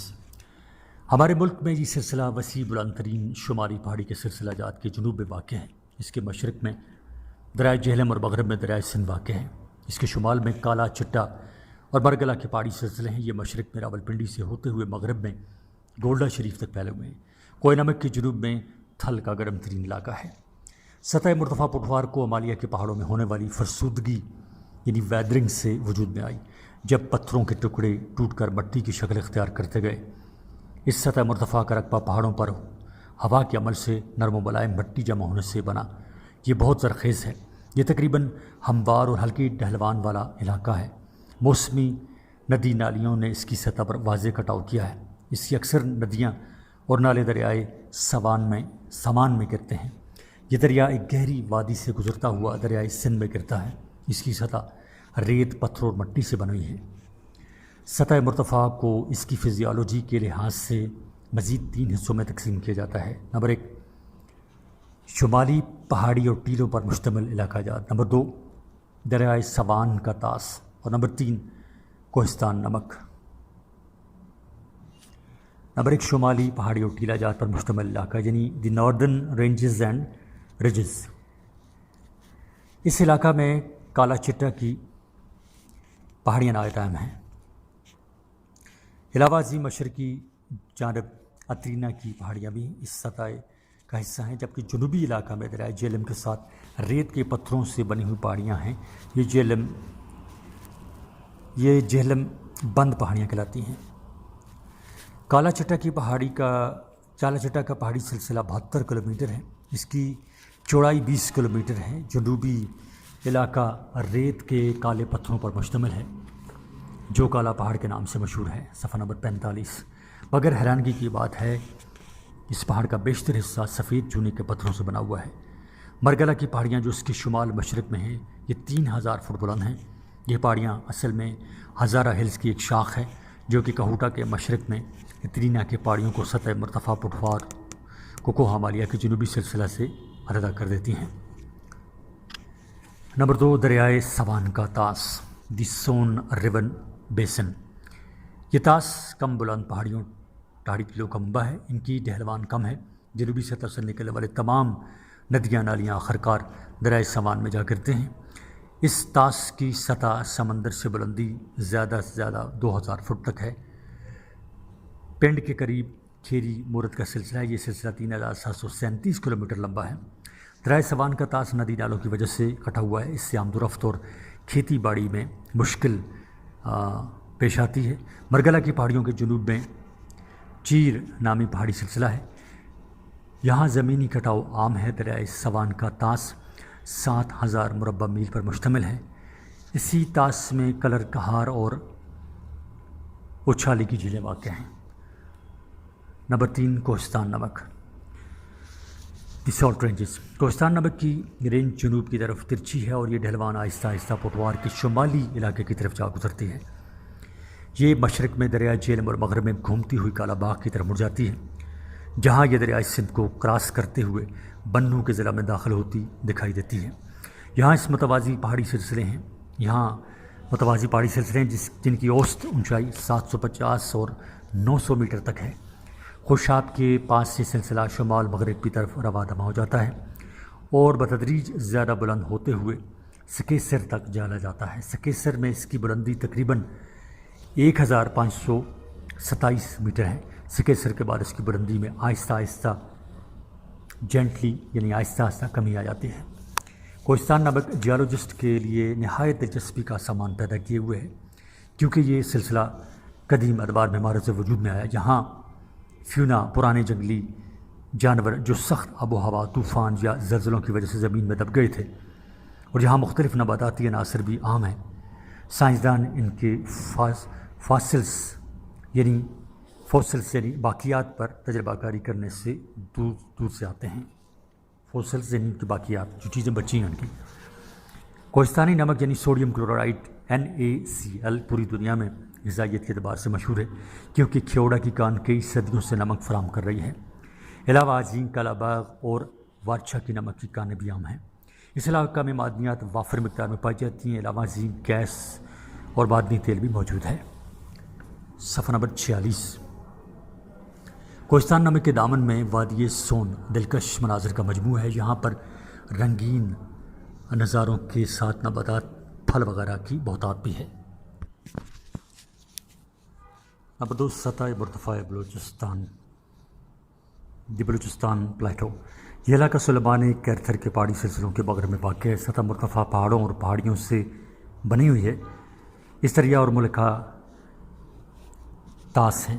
اس کی سطح سمندر سے اوسط بلندی تقریباً 6000 میٹر ہے۔ یہ علاقہ چمن اور ناچ نل فالٹ یعنی اورنج نال فالٹ کی وجہ سے 2 حصوں میں تقسیم شدہ ہے۔ یہ فالٹ کٹاؤ پھٹاؤ چمن سے ہوتا ہوا بحیرہ عرب تک چلا جاتا ہے۔ یہاں کے پہاڑی سلسلے خشک اور بنجر ہیں اور یہاں بارش کی اوسط شرح بھی کم ہے۔ اس کے شمال مشرق میں لورالائی اور زوب کے طاس یعنی بیسن ہیں۔ اس کے چاروں اطراف پہاڑ ہیں جس کے مشرق و جنوب کی طرف کوہ سلیمان ہے۔ اس کے طاس کا شمال اور شمال مغربی علاقہ ٹوبا کاکڑ کی پہاڑیوں پر مشتمل ہے۔ اس کی مغربی شاخ کو خواجہ عمران ہلز کہا جاتا ہے۔ یہاں پر درہ کھوجک ہے جو پاکستان اور افغانستان کو ملاتا ہے۔ صفحہ نمبر 47۔ بلوچستان کا شمال مغربی علاقہ ایک بڑا ریگستان ہے جہاں بارش نہ ہونے کے برابر ہوتی ہے۔ یہاں کی خشک اور نمکین جھیلیں بارش کے پانی سے بھری ہیں۔ اہم جھیلیں ہامون مشخیل ہے جو 87 میٹر لمبی اور 35 کلومیٹر چوڑی ہے۔ یہ جھیل صحرائے خاران کے علاقے میں واقع ہے۔ وسطی سطح مرتفع کو ہم وسطی مکران کی پہاڑیوں یعنی کوہ سوہان اور کوہ راس میں تقسیم کر سکتے ہیں۔ کوہ سوہان کی بلندی 1000 تا 2000 میٹر اور راس کی بلندی 3010 میٹر ہے۔ دریاؤں کے درمیانی طاس پہاڑوں کی مٹی سے بھرے ہوئے ہیں۔ یہاں آتش فشانی کا عمل بھی دیکھنے میں ملتا ہے۔ اس کی اہم وادیوں میں کچھ، ہنگول، مستونگ، کوئٹہ، باجیگر زوب ہیں اور ان وادیوں میں سبزیاں اور پھل کثرت سے پیدا ہوتے ہیں۔ بلوچستان کے ساحل کے ساتھ ساتھ ایک تنگ میدانی پٹی ہے۔ اس کا بیشتر علاقہ ریت کے ٹیلوں سے ڈھکا ہے۔ اس پٹی کی کئی شاخیں بحیرہ عرب کے قریب چلی جاتی ہیں۔ بلوچستان معدنیات، سونے، چاندی کی اور لوہے کے ذخائر سے مالا مال ہے۔ طبعی لحاظ سے ہم بلوچستان کو اس طرح تقسیم کر سکتے ہیں۔ پہاڑی علاقہ 51.7%، اس میں 21.5% پتھریلے میدان، 11.6% پہاڑی دامنی میدان یعنی پیڈمونٹ پلینس، 7.5% گرد و غبار مٹی کے میدان، اس میں 2.8% سیلابی میدانی علاقہ اور 0.8% ساحلی میدانی یعنی ٹائیڈل پلین پر مشتمل ہے۔ آگے ہے مکران کا ساحل، دی مکران کوسٹ۔ پاکستان کے ساحلی علاقے کی لمبائی 700 کلومیٹر ہے۔ اس میں سے 500 کلومیٹر علاقہ مکران کے ساحل پر مشتمل ہے۔ یہ مشرق میں کراچی کی طرف اور مغرب میں جیوانی کی طرف پھیلا ہوا ہے۔ یہ ساحل تقریباً سیدھے رخ میں ہے۔ یہاں ہر میامی قسم کے لیگون پائے جاتے ہیں جو کہ سون میانی کے قریب ہیں۔ جیوگرافیکل ٹرم لیگون سے مراد ہے شیلو پونڈ اور لیک پارٹی اور completely separated from the open sea by a narrow strip of land such as a barrier island area reef. Such as a barrier island or reef یعنی ایک کھلا ہوا تالاب یا جھیل، اس کی تعریف بتا رہے ہیں لیگون کی، ایک کھلا ہوا تالاب یا جھیل جس کی مکمل یا کچھ سطح کھلے سمندر سے ایک زمین کی تنگ پٹی کی شکل میں علیحدہ ہو۔ یہ ایک مزاحمتی جزیرہ یعنی ریف REEF ریف کی طرح ہو۔ نوٹ: ریف سے مراد پانی کے اندر رہنے والے جانداروں یعنی آرگنزمز کی سخت باقیات ہیں۔ صفحہ نمبر 48، جو کہ پانی میں مر جاتے ہیں اور ان کے ڈھانچے سمندری ساحل کے بعد ایک سخت مواد کی شکل میں جمع ہو جاتے ہیں۔ ایسا سمندروں میں ہوتا ہے، اس سے سمندر میں چھوٹی چھوٹی پہاڑیاں بن جاتی ہیں. ان کو تحداد جمع شدہ مواد یعنی سیڈیمنٹری ایکولیشنز کہتے ہیں. بہت زیادہ ہتھوڑا نما سر کی طرح کے مناظر آرمارا اور گوادر میں ہیں. اس کی اونچائی سطح راس میلان اور راس جدی میں دیکھنے کو ملتی ہے. مکران ساحل میں تنگ بیچز ہیں. بیچ سے کیا مراد ہے؟ BEACH بیچ سے کیا مراد ہے؟ یعنی number 1 the wider strip of fine deposits with water along the sea coast. It is an expanse of sand and pebbles along a sea shore. 2 یعنی نمبر 2 دی پاسٹ دوسری اس کی تعریف the past of the shore of an ocean sea large river etcetera washed by the tide or waves. 3 the area near to sea یعنی مختلف تعریف ہیں اس کی. Number 3 the area near to sea shore.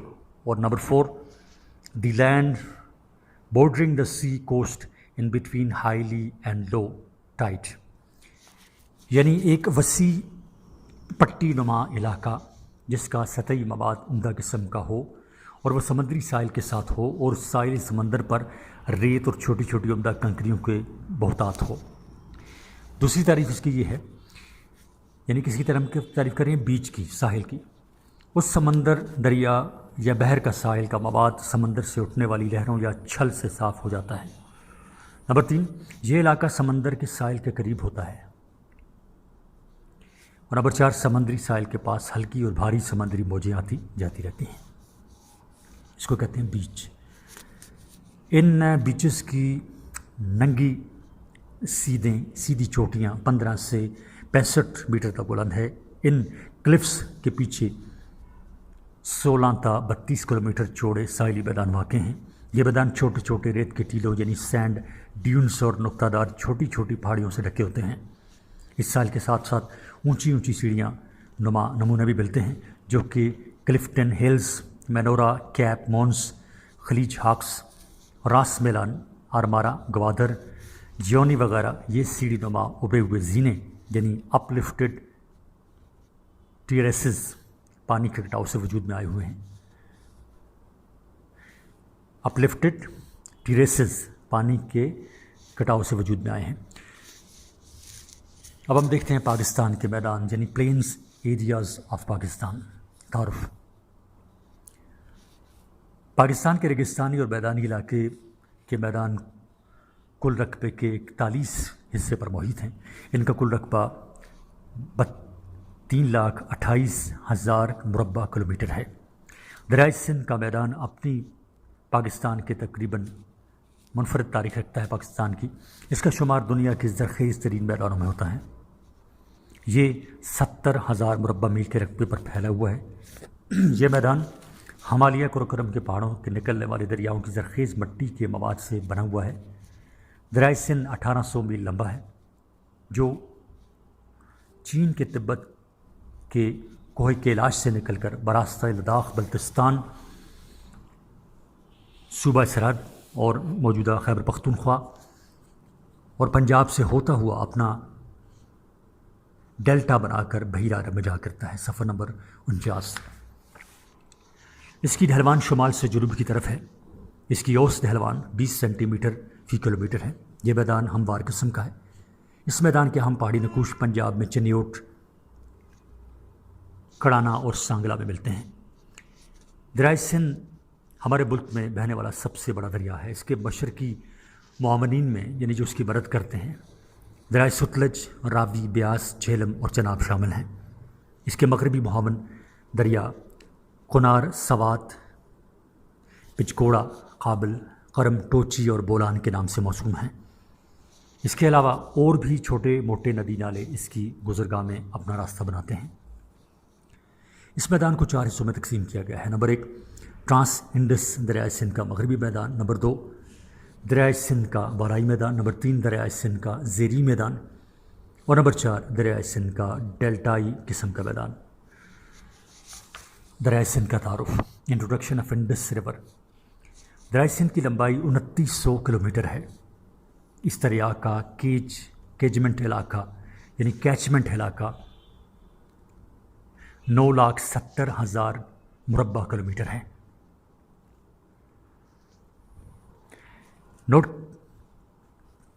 اس میں لکھا ہے کیچمنٹ ایریا سے مراد وہ تمام علاقہ ہے جہاں بارش ہوتی ہو اور بارش کا پانی خود بخود قدرتی طور پر اپنے نکاس کا راستہ بنا لے، جہاں پوری بارش کا پانی نکاس کے سلسلہ میں گرتا ہو اور اس سے دریائی گزرگاہ کے ضمن میں نکوش بنتے ہوں، اس کو کہتے ہیں catchment. Catchment area means the areas over which rain falls and is thought to serve natural drainage area, river, basin or lake. The region which drain hole of the rain water that fall on its.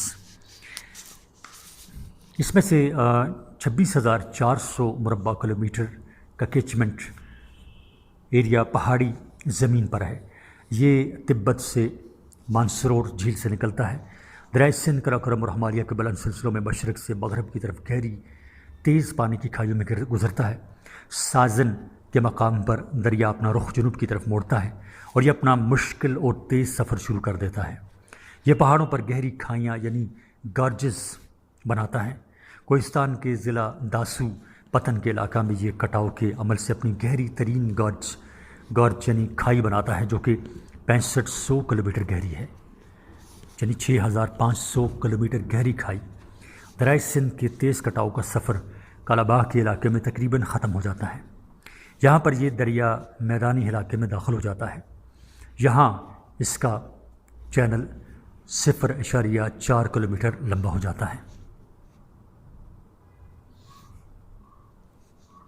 پھر اس کا channel پھیلتا جاتا ہے اور آخر کار اوسطاً 16 kilometre ہو جاتا ہے۔ یہ جادوانی طریقے سے بحیرہ عرب میں جا کر کرتا ہے۔ تاریخ میں دریائے سندھ کا راستہ ایک ہی طرف کا نہیں رہا ہے۔ اس کے راستے کی تبدیلی کی تاریخی شواہد نہیں ملتے، مگر پھر بھی اس نے کئی مرتبہ اپنا راستہ تبدیل کیا ہے۔ سندھ میں اس کا پرانا چینل یعنی ہیویز، آکسبو لیک، مندر بیڈز اور پرانے ڈیلٹا ہیں جو اس بات کی غمازی کرتے ہیں کہ اس نے 4 مرتبہ اپنا راستہ جیکب آباد اور نبی سر کے درمیان بنایا جو کہ جنوبی عمرکوٹ میں ہے۔ صفحہ نمبر 50۔ ٹرانس انڈس پلین یا دریائے سندھ کا مغربی میدان، ٹرانس انڈس پلین اور western side of Indus plains. Trans Indus دریائے سندھ کے مغرب کی جانب واقع ہے۔ اس میں وادی پشاور، کوہاٹ، بنو، ڈیرہ اسماعیل خان، ڈیرہ غازی خان کے دامنی پہاڑی میدان ہیں، انہیں ڈیرہ جات کہا جاتا ہے۔ صفحہ نمبر 50 سے جاری ہے۔ وادی پشاور کا علاقہ جیسے کہ پہلے بھی بتایا گیا کہ 3 اطراف سے پہاڑوں سے گھرا ہوا ہے۔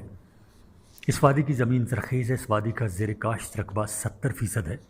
اس وادی میں گندم، مکئی، گنا، تمباکو اور کئی قسم کے پھل اگتے ہیں۔ پشاور کی وادی کے ساتھ بنو کا میدان 0.47 ملین ہیکٹر رقبہ پر محیط ہے۔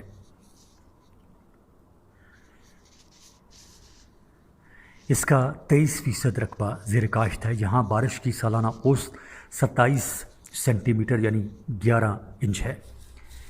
صفحہ نمبر 51۔ وادی کوہاٹ میں ضلع کوہاٹ کا خاص علاقہ آ جاتا ہے۔ یہ بھی پہاڑوں سے گھرا ہوا ہے۔ یہاں زیر کاشت رقبہ کے نصف یعنی 12% پر آبپاشی کی سہولیات موجود ہیں۔ سالانہ اوسط بارش 16 انچ کے قریب ہے۔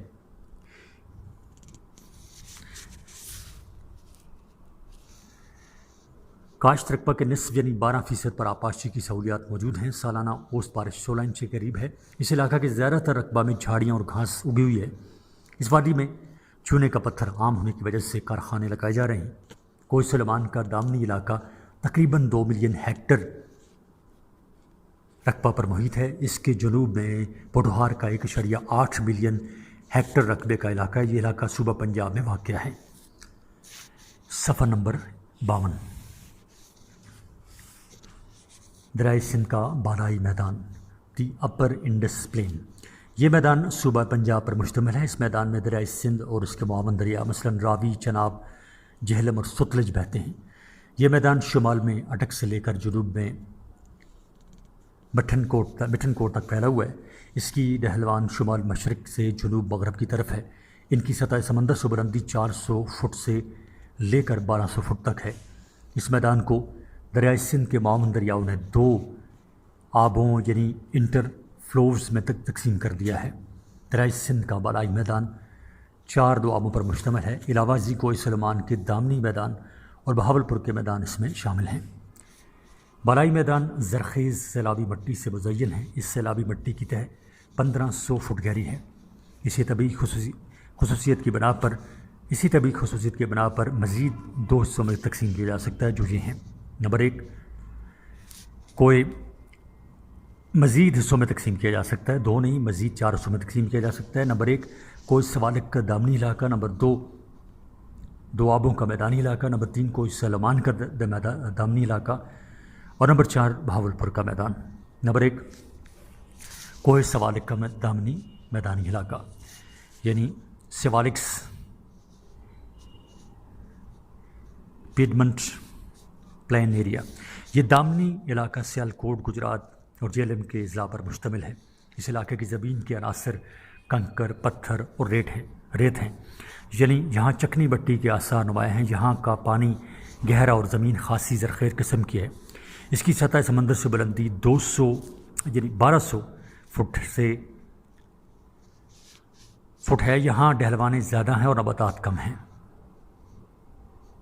لہٰذا زمینی کٹاؤ بہت زیادہ ہے۔ اس کے زیادہ تر علاقے میدانی ہیں، بعض علاقوں میں ٹیوب ویلز لگے ہوئے ہیں۔ نمبر 2، دوآبوں کا میدان یعنی دوآبز انٹر فلوز پلین ایریا۔ صوبہ پنجاب کے اکثر علاقے 2 پانیوں کے درمیانی علاقہ کہلاتے ہیں۔ ہر دوآبے کا وسطی علاقہ دریائی سیلاب والے علاقے سے خاصا بلند ہے، لہذا اس کو بار کہتے ہیں۔ مونسون کی بارشوں کے سیلاب کی وجہ سے جو زمین اور رقبہ درمیانی ٹکڑے یعنی کہ نچر ہوتا ہے، اس کو کھادر کہتے ہیں۔ لہذا سمبل سے پانی نشیبی زمین میں رسنا شروع کر دیتا ہے، بہنا شروع کر دیتا ہے، اس کو دریائی گزرگاہ کہتے ہیں۔ پنجاب کی 4 دوآبے ہیں۔ نمبر 1،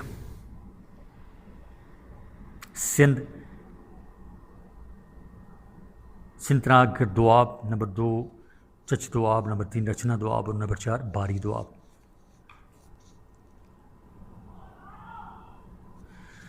نمبر 1، سندھ ساگر دوآب۔ یہ دوآبہ دریائے سندھ اور دریائے جہلم اور دریائے چناب کے درمیان اس کا پھیلاؤ 3.2 ملین ہیکٹر ہے۔ شمال میں جو کوہستان نمک تک پھیل گئے، اس میں میاں والی، بھکر، خوشاب، لیا، ڈیرہ غازی خان، مظفر آباد اور راجن پور کے اضلاع آتے ہیں۔ یہ علاقہ 80% ریت اور مٹی کے ٹیلوں پر مشتمل ہے۔ دریائے سندھ سے کافی نہریں نکال کر اس کے علاقے کو کاشتکاری کے قابل بنایا جا رہا ہے۔ صفحہ نمبر 53۔ نمبر 2، چچ دوآب۔ چچ دوآب کا علاقہ دریائے جہلم اور چناب کے درمیان واقع ہے۔ رقبہ تقریباً 1.3 ملین ہیکٹر ہے۔ اس کے وسطی بلند علاقوں کو کڑانہ بار کہا جاتا ہے۔ یہاں کڑانہ کا پہاڑی سلسلہ بھی ہے۔ اس دوآب کا تقریباً 24.8% رقبہ سیلابی میدان پر مشتمل ہے۔ گجرات، منڈی بہاؤالدین، سرگودا، خوشاب اور جھنگ کا خاصا علاقہ کڑانہ بار میں آتا ہے۔ نہری پانی کی سہولت کی وجہ سے زمین زرخیز ہے۔ گندم، چاول، مکئی یہاں کی عام فصلیں ہیں۔ یہاں پر سرگودا کا مالٹا عالمی شہرت کا حامل ہے۔ یہاں پھلوں کی وسیع تر باغات ہیں۔ نمبر 3، رچنا دوآب۔ یہ علاقہ دریائے راوی اور چناب کے دوران ہے۔ یہ علاقہ 28 لاکھ ہیکٹر پر مشتمل ہے۔ وسطی بلند علاقہ ساندھل بار کہلاتا ہے۔ اس میں درجہ ذیل اضلاع کا شمار ہوتا ہے جو یہ ہیں: گوجرانوالہ، سیالکوٹ، حافظ آباد، نارووال، فیصل آباد، جھنگ، ٹوبہ ٹینک سنگھ۔ اس بار کے وسطی حصے میں شاہکوٹ، سانگلہ اور چنیوٹ کی پہاڑیاں دیکھنے کو ملتی ہیں۔ یہ پہاڑیاں بھی سلسلہ کڑانہ کا ایک تسلسل ہیں۔ یہاں گندم، مکئی کی پیداوار ہوتی ہے۔ نمبر 4، باری دوآب۔ دریائے راوی اور ستلج کا علاقہ اس دوآبے میں آتا ہے، اس کا تقریباً 2.9 ملین ہیکٹر بنتا ہے۔ اس دوآبے میں لاہور، قصور، اوکاڑا، پاک پتن، ساہیوال، خانیوال، ملتان، بہاڑی کے اضلاع آتے ہیں۔ دریائے راوی اور دریائے بیاس کی قدیم گزرگاہ کو گنجی بار، دریائے بیاس کی قدیم گزرگاہ اور دریائے ستلج کے درمیانی اونچائی کا علاقہ خیلی بار کے نام سے موصول کیا جاتا ہے۔ اس بار کی زمین زرخیز ہے، یہاں کپاس خوب ہوتی ہے، گندم اور گنے کی فصل بھی زیادہ ہوتی ہے۔ ساہیوال نسل کی گائیں اور بھینس بھی اسی دوآبے میں ملتی ہیں۔ نمبر 3، کوہ سلیمان کا دامنی میدانی علاقہ جات یعنی ڈیرہ جات، دی سلیمان پیڈمونٹ پلینز یعنی دراجات۔ یہ علاقہ ڈیرہ غازی خان، راجن پور اور ملکہ قبائلی علاقہ جات یعنی پنجاب اور ڈیرہ اسماعیل خان پر مشتمل ہے۔ صفحہ نمبر 54۔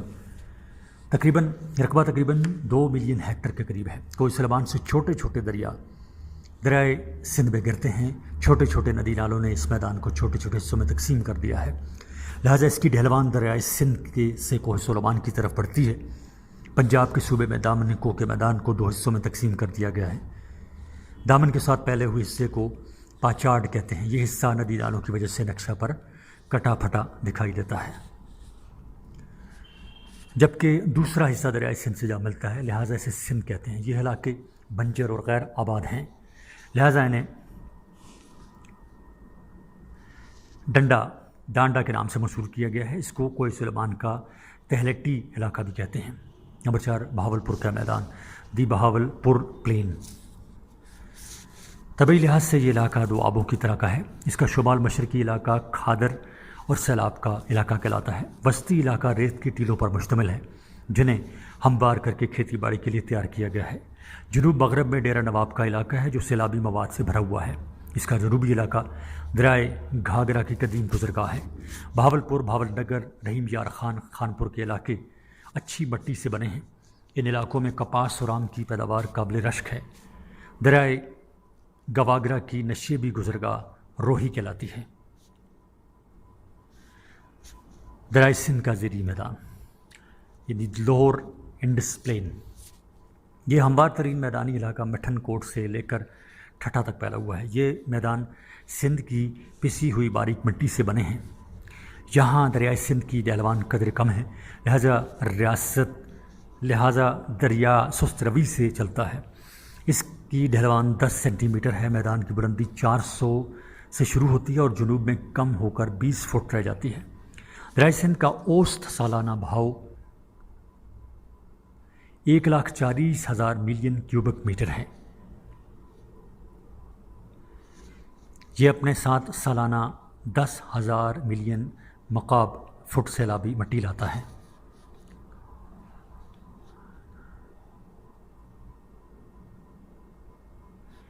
اس کا مغربی علاقہ پرانی دریائی مٹی، جس کو بھنگر کہتے ہیں، سے بنا ہوا ہے، جہاں دریا کی پرانی گاہ تھی۔ اس کا مشرقی علاقہ نئی دریائی مٹی کھاد سے ماخوذ ہے۔ دریا کی گزرگاہیں بدلنے سے یہاں کئی جھیلیں یہ لیکس بن گئی ہیں۔ اس کے مشرق اور جنوب مشرق میں نارا اور تھر کا صحرا ہے۔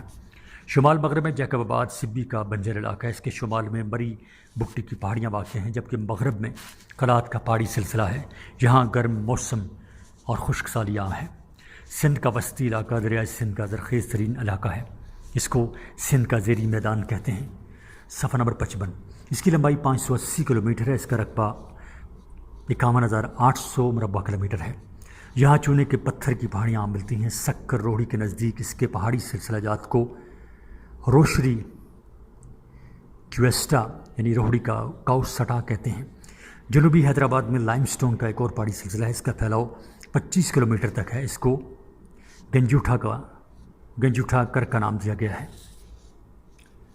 سندھ کے زیریں میدان کو رواجی طور پر 3 ناموں سے پکارا جاتا ہے: شمال سندھ سارو، وسطی سندھ بچالو اور جنوبی سندھ لار اس کو کہا جاتا ہے۔ اس علاقے کی مشہور جھیل کا نام منچھر جھیل ہے۔ یہ تفریح کے لیے اچھا مقام ہے۔ علاوہ ازیں کلری اور کنجھر جھیل بھی اہم ہیں۔ ڈیلٹائی سندھ کا میدان، دی انڈس ڈیلٹا، ٹھٹہ کے جنوب میں دریائے سندھ اپنا ڈیلٹا بناتا ہے اور یہ ٹھٹہ سے کیپ مونس تک ڈیلٹا بنا کر بحیرہ عرب میں جا کرتا ہے۔ ڈیلٹا بناتے ہوئے دریا سست ہو جاتا ہے اور اپنی شاخیں بناتا ہے۔ ان شاخوں میں اوچاٹو اور گھنگرو نہایت اہم ہے۔ دریائے سندھ کے 12 پانی اور سمندری نمکین پانی نے بہت حساس طبی نقوش بنائے ہیں۔ دریائے سندھ کا آخری 20 تا 25 میل کا ساحلی علاقہ سمندری مد و جزر کی وجہ سے دلدل بن گیا ہے۔ اس کے ڈیلٹا کا مشرقی علاقہ رن کچھ کہلاتا ہے، یہاں بھی دلدل عام ہے۔ دریائے سندھ کا ڈیلٹا دنیا کا 7واں بڑا ڈیلٹا ہے۔ دریائے سندھ پر نہریں اور بیراج بننے سے دریائے سندھ اور اس کی شاخیں ہر سال 300 ملین ٹن مواد یعنی سیڈیمنٹس سمندر میں پھینکتی تھی، لہٰذا اس سے ڈیلٹا 34.4 میٹر فی سال کی رفتار سے بڑھ رہا تھا۔ 1896 سے لے کر 1954 کے درمیان یہ سمندر کی طرف 8 کلومیٹر تک بڑھ گیا تھا۔ نئی اور پرانی گزرگاہوں کی وجہ سے ڈیلٹا میں بار یعنی اونچی سطحیں بڑھ گئی ہیں۔ ہموار گارے یعنی مڈ فلیٹس نے یہاں تک کونی چوٹیاں بنا دی ہیں۔ پاکستان کا مشرقی ساحل یعنی 200 کلومیٹر لمبا ہے۔ حال ہی میں مشرقی کراچی کی طرف ساحلی ڈیلٹائی فیچرز بن گئے ہیں۔ ریگستانی علاقہ جات یعنی دی سینڈی ڈیزرٹس، پاکستان میں 4 ریگستانی علاقے ہیں۔ یہ علاقے بھی میدانی علاقے کہلاتے ہیں، مگر مٹی اور سطح کے اعتبار سے ان کی خصوصیات الگ ہیں۔ ان ریگستانوں کی سطح یعنی ڈیونز یعنی ریتلے ٹیلوں سے ڈھکی ہوئی ہے۔ بے آب و گیاں علاقے کو یعنی بغیر پانی کے اس علاقے کو ریگستان کہتے ہیں۔ ان کو اس طرح تقسیم کیا گیا ہے۔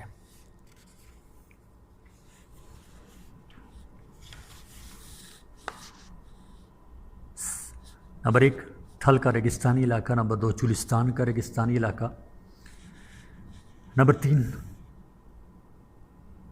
نارا اور تھر پرکر کا ریگستان، اور نمبر 4 چاغی اور خاران کا ریگستانی علاقہ۔ صفحہ نمبر 56۔ پاکستانی ریگستانوں کی خصوصیات۔ نمبر 1 تھل کا ریگستانی علاقہ، دی تھل ڈیزرٹ۔ یہ ریگستان دریائے سندھ جہلم اور چناب کے درمیان واقع ہیں۔ اس کے شمال میں کوہستان نمک کا سلسلہ ہے۔ یہ ریگستان دریائے سندھ کے دریائی مواد سے بنا ہے۔ یہاں ریت کی ٹیلیں ہیں۔ ہوا ان ٹیلوں کو ایک جگہ سے اٹھا کر دوسری جگہ پھینکتی رہتی ہے، لہٰذا اس سے یہ ریگستان اپنی جگہ تبدیل کرتا رہتا ہے۔ یہ علاقہ میاں والی، خوشاب، لیا اور مظفر گڑھ تک پھیل گیا ہے۔ تھل کے ریگستان کا 95% رقبہ ریت کی موٹی تہہ پر مشتمل ہے۔ یہ تہہ 140 میٹر ہوتی ہے۔ ریگستان کے رقبہ پر ریت کے ٹیلے تہہ بتہ بنے ہوئے ہیں۔ ان ٹیلوں کی بلندی 5 تا 10 میٹر تک ہے۔ یہاں کا 75% علاقہ بنجر ہے۔ دریائے سندھ میں سے نہریں نکال کر اس کے کچھ حصے کو آبپاشی کے قابل بنایا گیا ہے۔ بعض علاقے بارانی ہیں، یہاں چنے کاشت ہوتے ہیں۔ قدرتی نباتات اور خاردار جھاڑیاں عام ہیں۔ لوگ موسم اور پانی کے اعتبار سے اپنے مساکن یعنی اپنے رہنے کی جگہ تبدیل کرتے رہتے ہیں۔ نمبر 2 چولستان کا ریگستان، دی چولستان ڈیزرٹ۔ یہ صحرا صوبہ پنجاب کی جنوبی سرحد کے آخر میں جنوب مشرق کی طرف رحیم یار خان بہاولپور اور بھاول نگر کے مشرق میں ہے۔ یہ 2500 مربع کلومیٹر پر مشتمل ہے۔ اس کی سطح مٹی مختلف قسم کے معدنیاتی عناصر سے بنی ہوئی ہے۔ مٹی مختلف ادوار میں ہوا، دریاؤں اور عمل فرسودگی کی وجہ سے یہاں جمع ہوتی رہی تھی۔ جنوبی چولستان کی ریتلی مٹی جنوب مغربی علاقوں سے چلنے والی ساحلی ہواؤں کی وجہ سے جمع ہوئی۔ مٹی کا کچھ مواد رجپوتانے کے صحرا کے پہاڑ یعنی اروالی کی وجہ سے جمع ہوا۔ سورج کی تپش، نباتات اور حیوانات کے عمل سے بھی یہاں پر مٹی کی توڑ پھوڑ ہونے سے مواد جمع ہوا اور اس میں مختلف قسم کی تبدیلی آتی گئی۔ وسطی چولستان کا علاقہ قدیم الوار کے دریاؤں کی لائی ہوئی مٹی سے وجود میں آیا۔ چولستان کی بیشتر سطح ٹیلوں سے ڈھکی ہوئی ہے۔ ان ٹیلوں کے درمیان کئی میل لمبے چینل میدان ہیں، کئی میل لمبے چٹیل میدان ہیں۔ ہوا کی وجہ سے ریت اپنے ٹیلے ایک مقام سے دوسرے مقام کی طرف منتقل کرتی رہتی ہے جہاں پر جھاڑیاں اگائی ہیں۔ وہاں پر ٹیلوں نے مستقل ڈیرے جما لیے ہیں۔ صفحہ نمبر 57۔ لفظ چولستان ترکی زبان سے ماخوذ ہے، اس کا مطلب ہے صحرا۔ قدیم دور میں یہ علاقے صحرائی نہ تھے، جہاں سے دریائے سرواتی بہتا ہوا دریائے سندھ سے جا ملتا تھا، لہٰذا یہاں کی زمین خاصی زرخیز قسم کی تھی۔ علاوہ ازیں اس علاقے میں 400 کے قریب قلعے ہیں جو مختلف جگہوں پہ ملتے ہیں۔ اس سے تصدیق ہوتی ہے کہ کسی دور میں یہ علاقہ ایک تہذیبی مرکز رہا ہے۔ یہ دریا کیسے خشک ہوا، اس کے شواہد نہ ہونے کے برابر ہیں۔ صحرا خشک سالی کا نتیجہ ہوتے ہیں۔ یہاں کی زندگی خانہ بدوشانہ طرز کی ہے۔ زہریلے سانپ اور حشرات یہاں عام ملتے ہیں۔ لوگ یہاں بارش کا پانی مختلف زمینی گھڑوں میں جمع کرتے ہیں۔ پچھلے سالوں میں یہاں بارش نہ ہونے کی وجہ سے بہت زیادہ جانی نقصان ہوا۔ لوگوں نے یہاں سے ہجرت کرنا شروع کر دی تھی۔ یہاں لوگ مختلف رسموں و رواجوں کے تحت اپنی زندگی بسر کرتے ہیں۔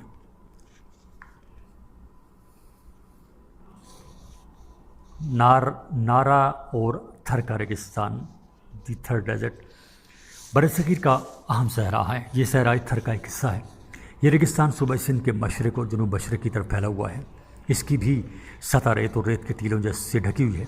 تھر پارکر، میر پرخاس، سانگڑ، خیرپور، سکھر اور گھوٹکی کے اضلاع اسی صحرا میں واقع ہیں۔ اس صحرا میں ہوا کی شدت میں کمی اور زیادتی ہوتی رہتی ہے، لہٰذا اس کا اثر ٹیلوں پر ہوتا ہے، ٹیلوں پر پڑتا ہے۔ شمال میں ارضیاتی ٹیلے یعنی لیٹیٹیوڈنل ڈیونز ملتے ہیں،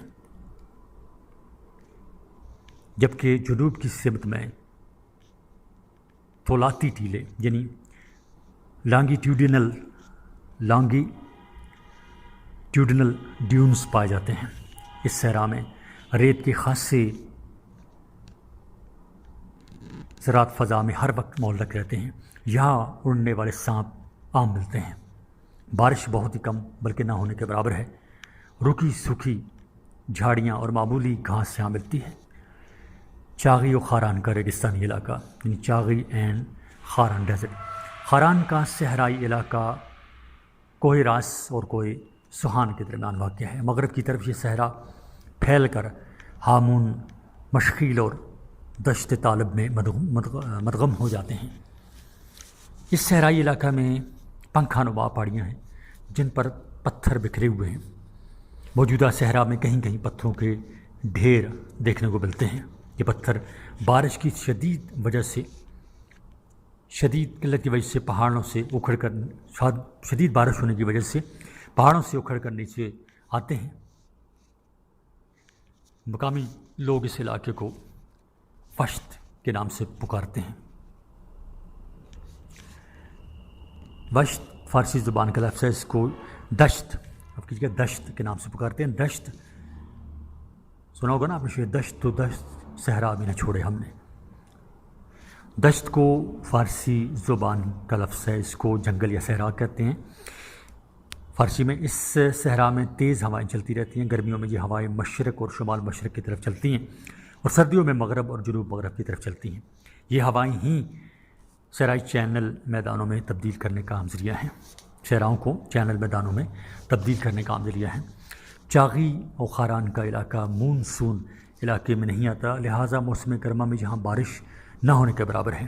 سردیوں میں بحیرہ کیپسن سے اٹھنے والے گرد و باد معمولی سی بارش برساتے ہیں، مگر پھر بھی بارش کی سالانہ اوسط مقدار 3 انچ ہے۔ صفحہ نمبر 58۔